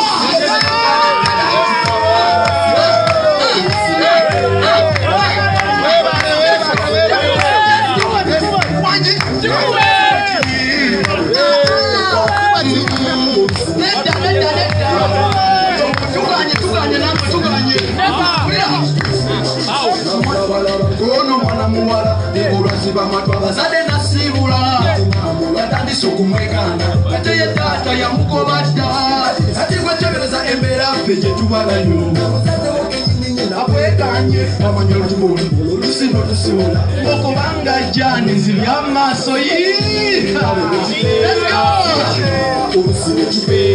wana bagamba kyobulema butesobola disability principal bulidde kiri kyamani nyanza bulidde kanso bulidde ede mutwemo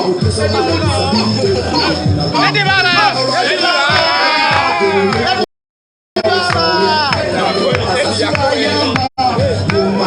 jagala chicho naye bunzala jagala chicho waliyo bantu kasizala muzibe wawe babagoba shirumba tebabegula nawe kenyini nyini ejofuka mbaberayo Kristo mbaberayo mbaberayo mbaberayo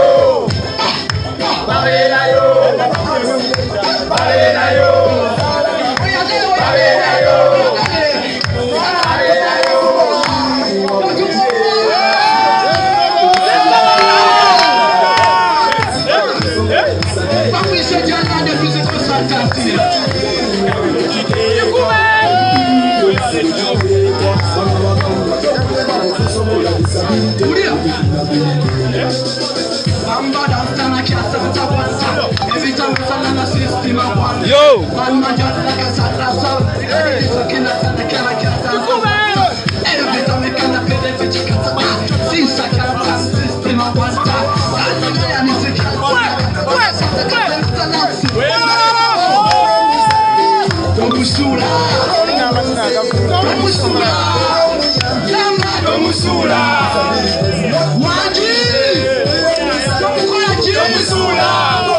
Omwana n'amazina agavvuunula.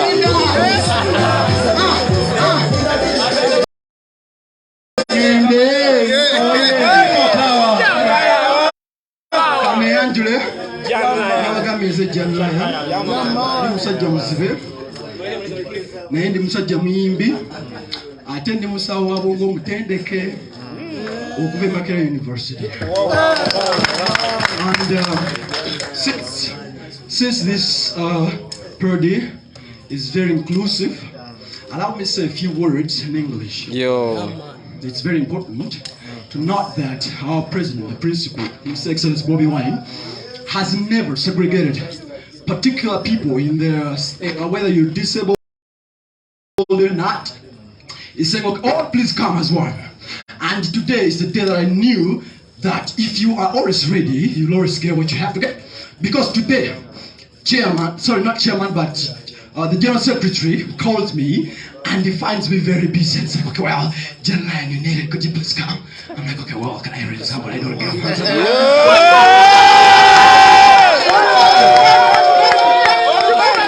Disability is not an inability. Obulema si buteesobola.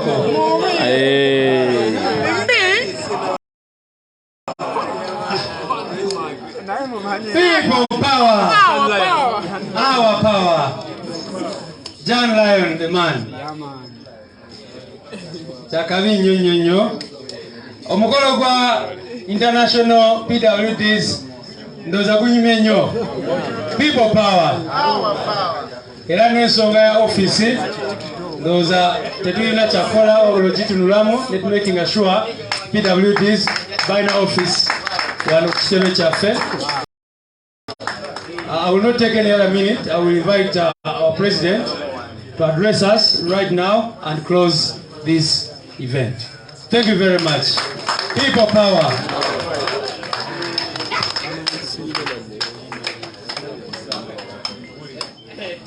People power. Our power. NUP. Everywhere. Viva Uganda, viva. Viva PWDs, viva. Mwebale nnyo banange mwetulire. Now, because this is not only inclusive for people with disability or people with special needs, this should be inclusive even in terms of language. Many of you come from different parts of Uganda. I salute you. I'll try to address you in English very briefly because the sun has come out, and when the sun is so bright, my English tends to melt. Comrade Dangote, the newly elected Guild President of Makerere University. Hey,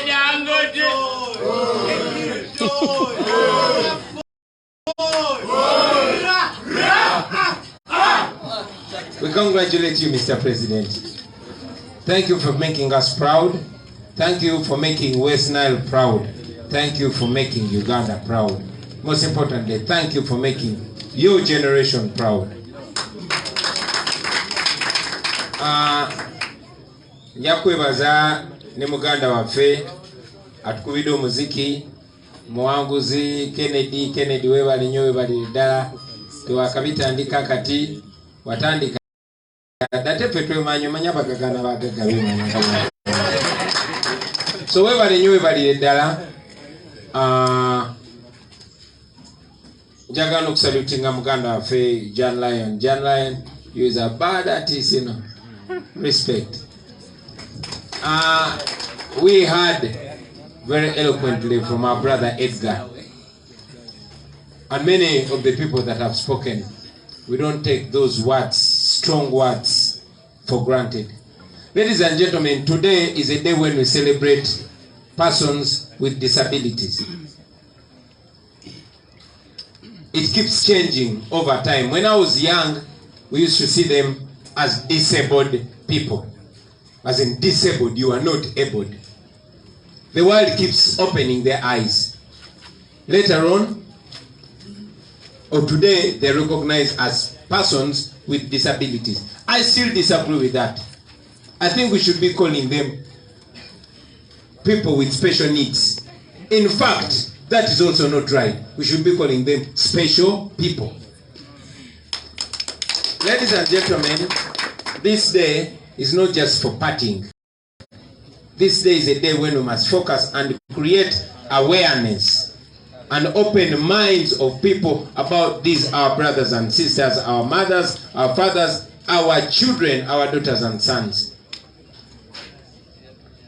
Before you travel, you cannot know how special these people are. Many of us have grown up in societies that look at these people as less than us, who are fully physically able. But when you travel the world over and see how special and the amazing achievements for humanity these people are doing, these people are accomplishing, you cannot help but open your mind. So today, I hope that we shall all reflect, not only here, but wherever you, ladies and gentlemen, are, on Twitter, on Facebook, on Instagram, on your social media. I hope you take today to highlight a special something that has been achieved or has been, taught to us by one of these our brothers and sisters. I've traveled the world, and just like my friends, we share a common thought, a thought of considering and including these our brothers and sisters. And that is one of our core values, inclusiveness. Inclusiveness. We must include everyone. I've had personal stories. For example, so many years ago, I was in Angenois, and there was this young man, very intelligent, but he was walking with crutches. He was walking, he was moving, but supported. He was blocked just after me. I mean, if he was ahead of me, the bouncer bounced him.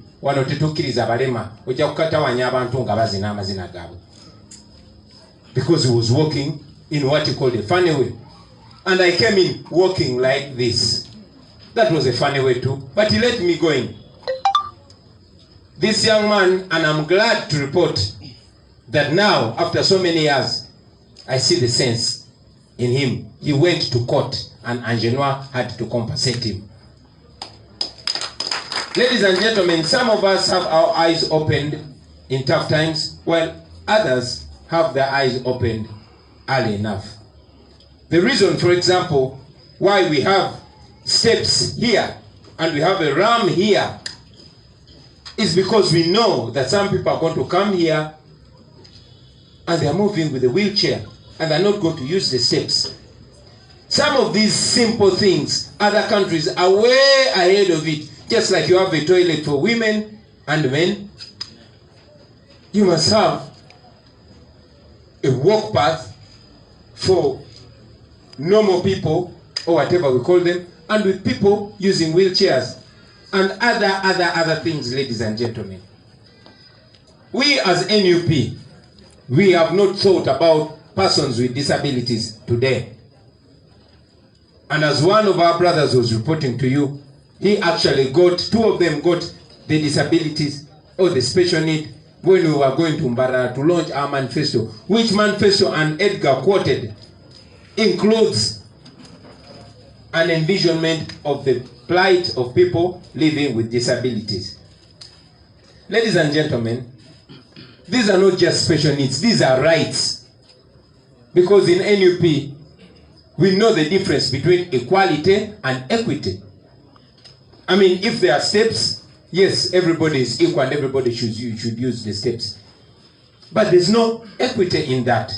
And that's what we view, that's what we think a country should be, that's how a country should be run. Ladies and gentlemen, in other countries, you have special parkings for people with disabilities. You have special places with people with special needs. That is what is supposed to be, not only in a developed country, but everywhere where there's humanity. We don't have it in Uganda, we want it in Uganda, and we will get it in Uganda. A government that is serving people must be able to recognize the needs of these people. And this is not just starting. This has been happening since time immemorial. It is just being destroyed. I'll give an example, ladies and gentlemen. The Shimoni, which was demolished to build Kingdom Kampala, was a school that had a provision for the deaf, for the blind, and other special needs. Schools for children with special needs and disabilities are reducing instead of increasing. I was talking to my wife, Babi, where she went for her primary in Barara, St. Helens. She used to study with children who are blind. As a matter of fact, one time I was moving with her and this blind guy, I was talking to her. Babi had not recognized her old friend because he had changed. I mean, he was a friend in primary, P3. But when the guy heard the voice say, Itungo, and then Babi turned. And that's when she recognized her old friend. But because of those skills that I built, we get to realize that these people are not actually disabled. And like a brother said, they are abled differently. So today, ladies and gentlemen, while we celebrate this day, we should take time to reflect on these, our brothers and sisters. They are a huge chunk of our population. They need us just as much as we need them. Not only helping them, I mean, we've had brilliant ideas from people with disabilities. And I believe these are ideas that are helpful to society. So while I encourage the population, the society to embrace people with disabilities, I want to encourage you, brothers and sisters with disabilities. Don't sit on yourselves. You are just as good as everybody else. Be included, and the only way you're going to be included is by including yourself. If you don't raise your voice, nobody is going to hear you. If you don't put up your hand, nobody is going to see you. So rise to the occasion and be part of the decision making. Be part of policy making. Be part of leadership, ladies and gentlemen. We are ready to work with you. We are ready to lead you, and we are also ready to follow you when you lead us. Now, there's so much that we would, talk about on a day like today, especially the vision that we have in our new Uganda, where everybody is equal before and under the law, regardless of your body shape, regardless of your natural setup. We are all equal. We are not seeing that, ladies and gentlemen. We want to see it. We as people have had friends, but many times, like many of you have said, you are used as special people, just like women. Funiraya bakazi batano, funiraya wabalema 10. Then they use you for posturing, and that's the end of it. It should be better than that. And it will be better than that. My message, therefore, to you is you must be involved to make sure that these institutions are actually working. You will ask Parliament to make the laws. The laws were made long time ago. They are not only being followed. The institutions are being set up. Edgar talked about the National Council for Persons with Disabilities. But all these institutions have been reduced to regime survival. Just like police does not keep people safe and their property, but is keeping the regime safe. That is the duty of the military. That is the duty of Bank of Uganda. That is the duty of every government institution. And that is the duty now of all other institutions. Even National Council for Persons with Disabilities. That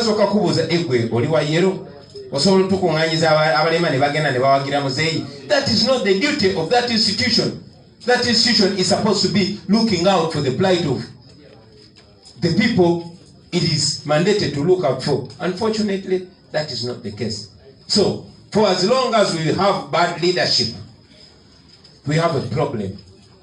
And I completely agree with the theme of this year, leadership and mindset change. First, and here they started with leadership.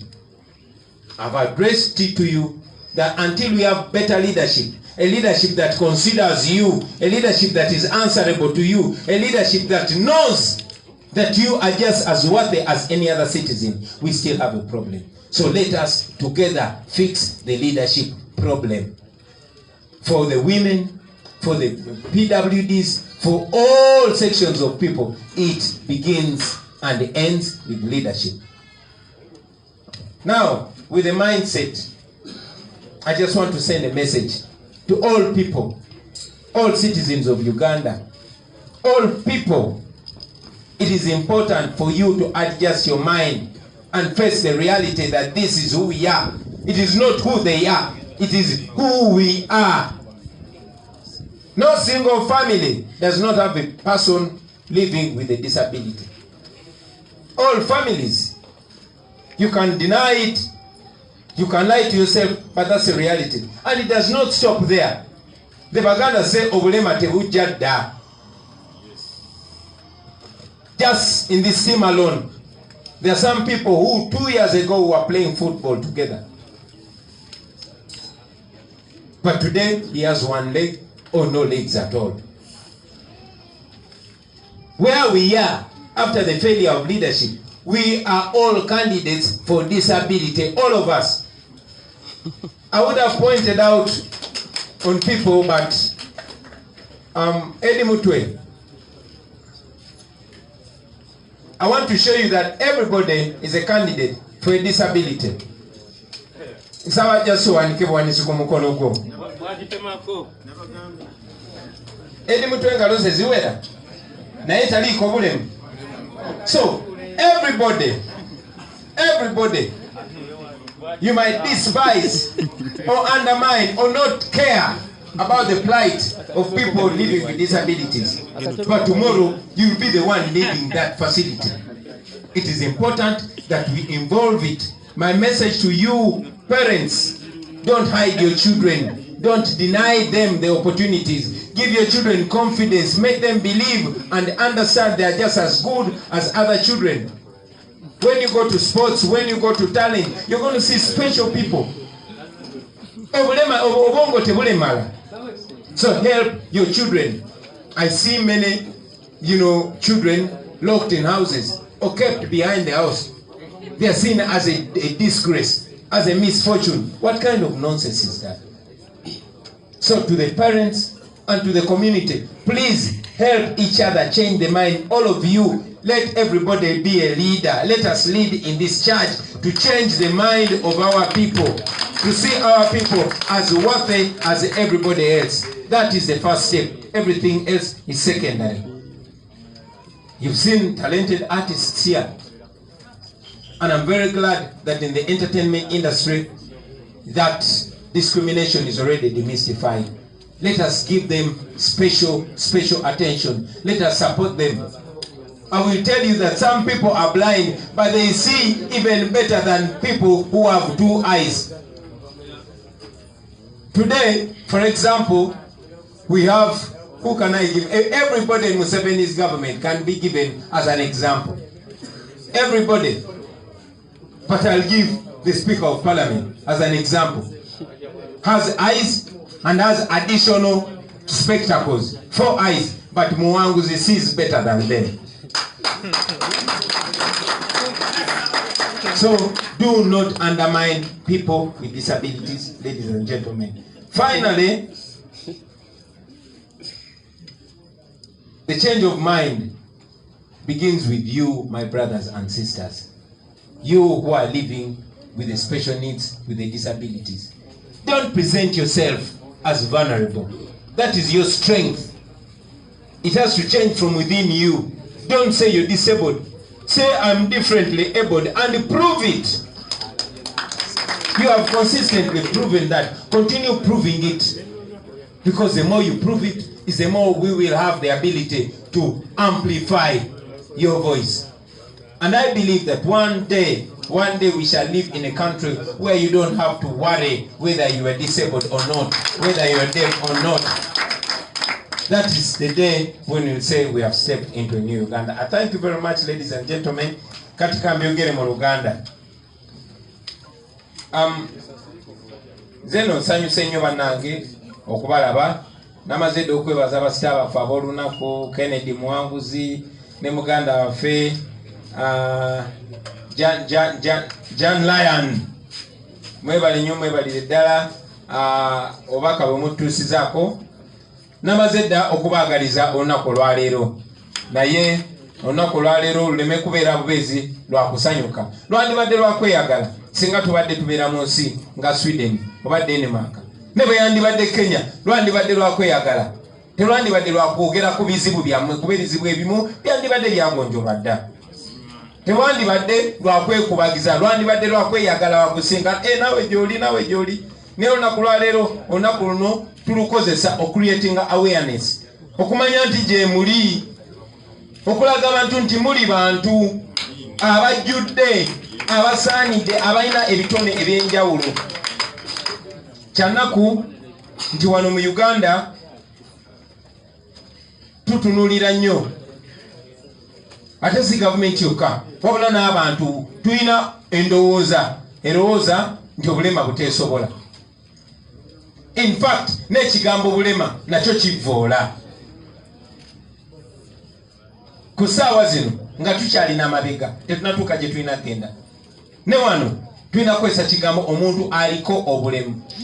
Nenkakasa nti mu Uganda empya tulina kukozesa kintu ti omuntu alina obusozi obw'enjawulo obutali bwa bulijjo ng'obw'abalala.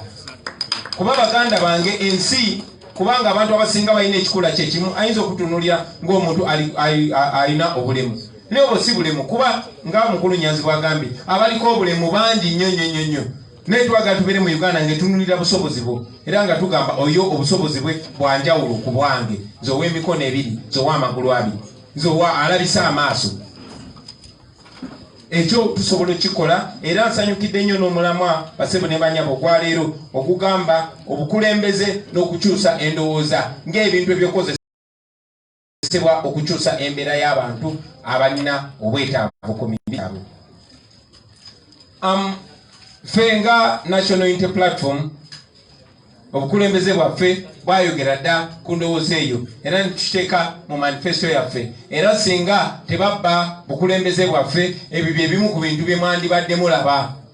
Sinsobi for example okuba nti tuli wano ku bakulembeze tewali atambuza kagaali, naye wano tetukolera ffe, tukolera bantu. Yensonga lwaki bw'ojja erudda osangayo amadaala, ate erudda n'osangayo ramu eya wheelchair.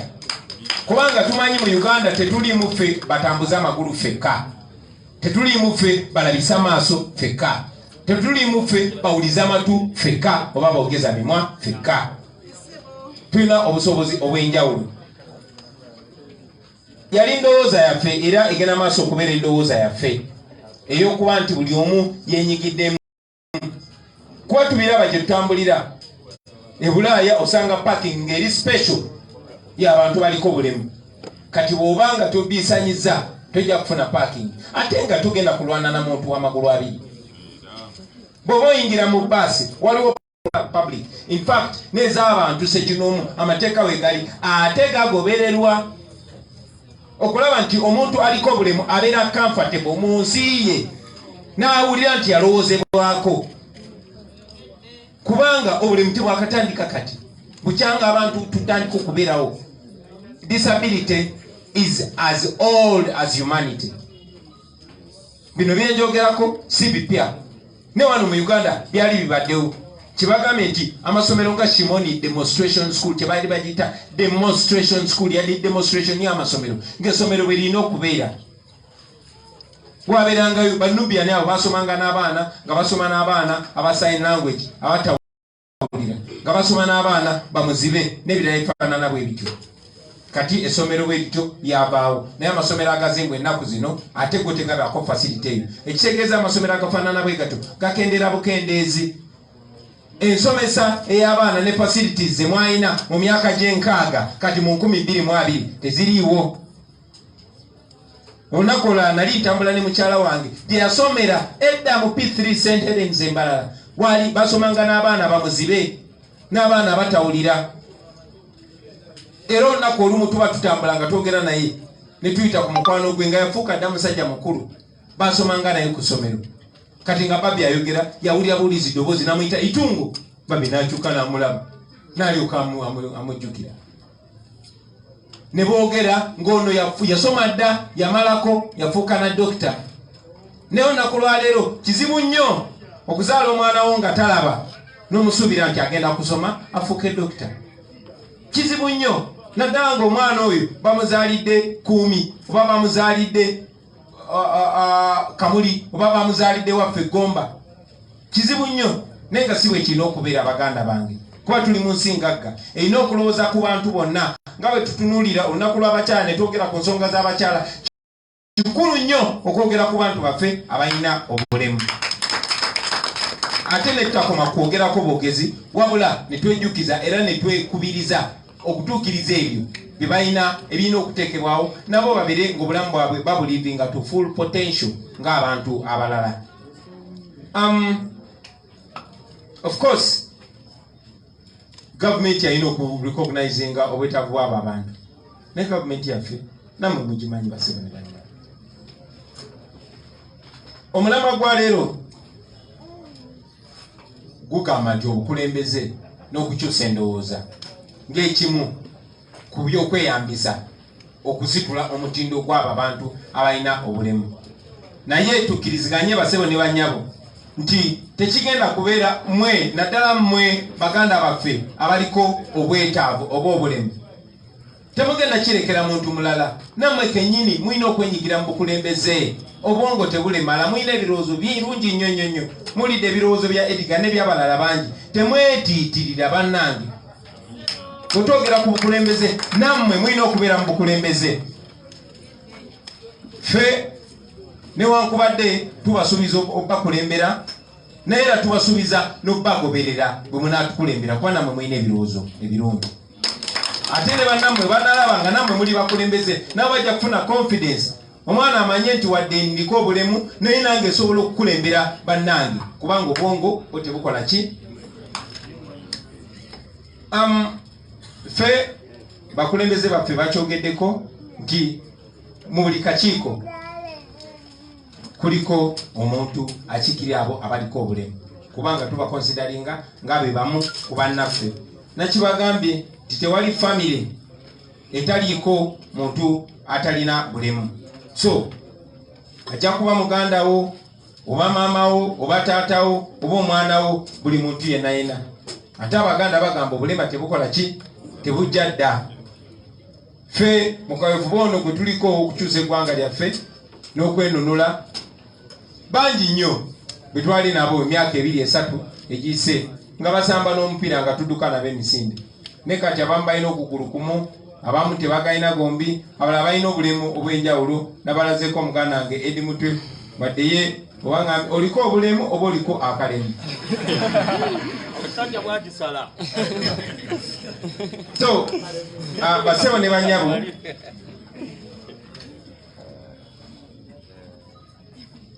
nkibagambyeko nti temwenyooma basebo ne banyabo. Nasanyukidde nnyo yagambye nti temwerabanga abalema kuba temuli balema, muliko just bulemu. Ate tukkiriza nti mu Uganda empya tetujja na kubalabanga baliko obulemu, naye twagala tubalabe ng'abantu abalina obusobozi obw'enjawulo obwawukana obw'abalala. Ekyo kijja tuyamba okukyusa endowooza. Twabyogedde bingi nnyo naye tetwagala kubyogera bwogezi, naddala ebyobukulembeze twagala bikola bukozi. Ebigambo tebikyasobola kukyusa bukulembeze bwa wano, tulina kukozesa bikolwa, ate buli omu alina okwenyigiramu. Naye baganda bange nga tuli ku mulamwa guno ng'ojjeko ku nsonga y'obukulembeze bwogedde ku mindset change, endowooza. Okukyusa endowooza kitandikira ku gwe. Njagala okusindika obubaka eri bannansi mwenna. Tulina okukyusa endowooza engeri gye tulabamu baganda baffe bano. Tulina okukyusa endowooza obwongo, endaba gye tulabamu baganda baffe.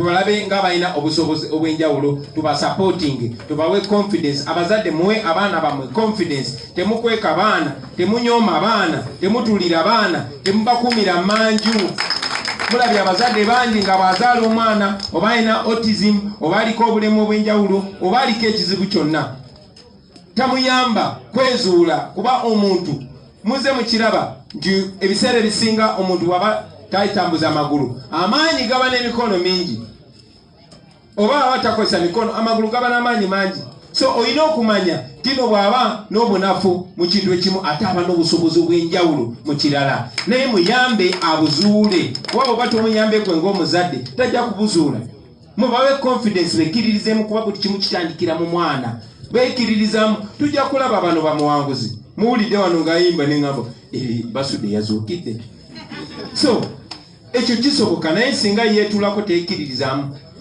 then yandibadde eyo ng'asabiriza busabiriza ate nga si bwe kirina okubeera abasebo ne banyamu so tusapotinge abaana baffe tusapotinge abantu baffe ne mu music industry mubasapotinge tusobola okubeera ne basita ab'enjawulo ku mwenna kibajjukiza each one of you can be a leader musobola okuba abakulembeze temwenyooma naye ate ne community erina okusupportinga abantu buli omu ku mmwe kandidate wa kubeera mulema buli omu ku ffe kandidate wa kubeera ki mulema naddala ku bukulembeze buno bwetulina so n'ebigambo ebyo basebo ne banyabo njagala obbayozaayoza okutuuka ku lunaku luno njagala obbaagaliza okuliyitamu obulungi njagala obbasaba mwenna abali eyo buli omu oba ku Facebook yo oba ku Twitter yo oba ku Instagram tukozese olunaku olwaleero okutwitinga oba okupostinga ku muntu ow'enjawulo aliko obulemu ffenna mu bulamu bwaffe tulina omuntu gwe tubadde naye aliko obulemu naye nga wanjawulo tumu highlighting tukozese olunaku luno okulaga amaanyi g'abo abantu betulowooza nti baliko obulemu tukakase ensi nti tebaliko obulemu wabula balina obusobozi obwawukana ku bwaffe mwebale nnyo okumpuliriza abasebo ne banyabo lwakatonda n'ensi yange people power our power. Yes, His Excellency the President of Uganda Robert Kyagulanyi Ssentamu bw'atyo bw'awadde ebigambo bye olunaku lwaleero. Tuliyambale ngule olutalo nga luwedde tuliyambale ngule tulivimba mu Uganda. People power. Our power. I want to appreciate the media and everybody for coming. President yabategekeddeyo lanchi basebo ne banyabo era tujja kubayita mugende mufune ekyemisana tulabe ng'olunaku lwaffe era twongera kulicelebratinga. Twebale nnyo tubaagaliza okuddayo obulungi ewaka. People power. Basaba ebifaananyi nabo bonna bonna abakola bwe bati. Ebifaananyi ebyo mbadde to be quickly. Let's be organized. Yes, comrades from over there, please come.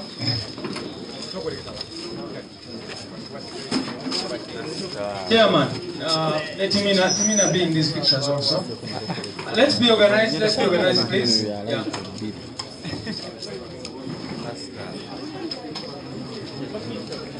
Yes, tubaaniriza nate olunaku olwaleero okulaba nga mutwegattako nate era wano ku National Unity Platform okulaba nga tujaguza oba twetaba wamu ne baganda baffe abaliko obulemu ku mubiri. Olunaku olwaleero abantu bano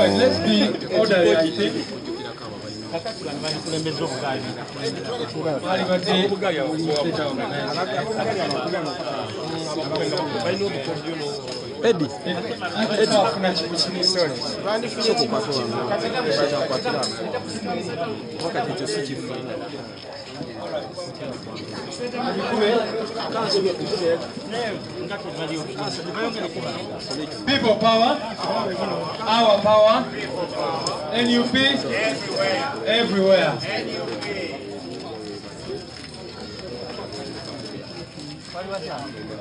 All right. Genda kusabirayo abantu tokwata ku muntu. Waliwo abantu nga 2-3 abasabye special pictures ngenda kubafunira on this side.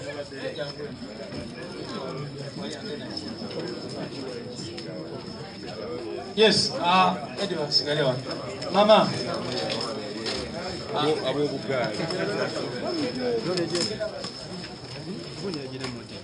All right, Mama aliwa.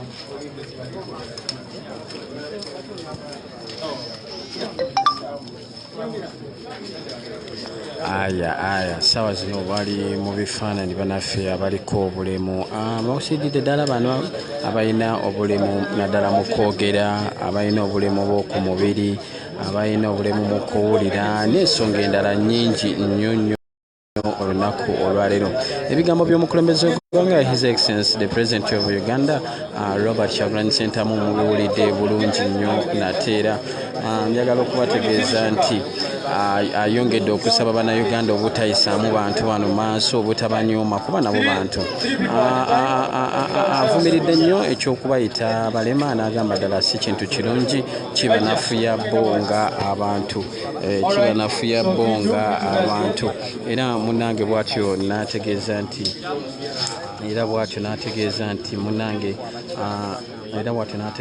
nti twali badde at least tubawa oba recognizing obaterawo ebifo ebyenjawulo we bayitira naddala mu malwaliro, amabanka, amasomero, toilets saako ne baasi byonna abyogedde. Wavuddeyo abamu abalina obulemu ku kwogera, bambi boogedde bulungi nnyo naddala translator waabwe ng'abaddiramu bulungi nnyo ebyo bye boogedde. Mubaddemu ate era abo baafuna abazaalibwa nga balema nabo boogedde, mulimu ate abo abaafuna obulemu naddala nga gavumenti ya Yoweri Kaguta Museveni yebubatuusaako nabo boogedde bingi nnyo. Naku lwali okuziddwa nsi yonna naye nga National Unity Platform ebikwatidde wano eno byonna olunaku olwaleero wejaganyiriza emikolo gino. Njagala okwebaza abo bonna abavuddeyo nate era ne baba nga babako engeri gye bayozaayozaamu abantu bano okubagumya n'okubaagala ennyo. Ssaawa zino bali mu bifaananyi oluva mu bifaananyi ate bagenda mu kijjulo ekigabuddwa His Excellency the 10th President of Uganda. Njagala okutumirako baganda baffe ababeerako. Okay, Abara. I'm from Rukunjiri.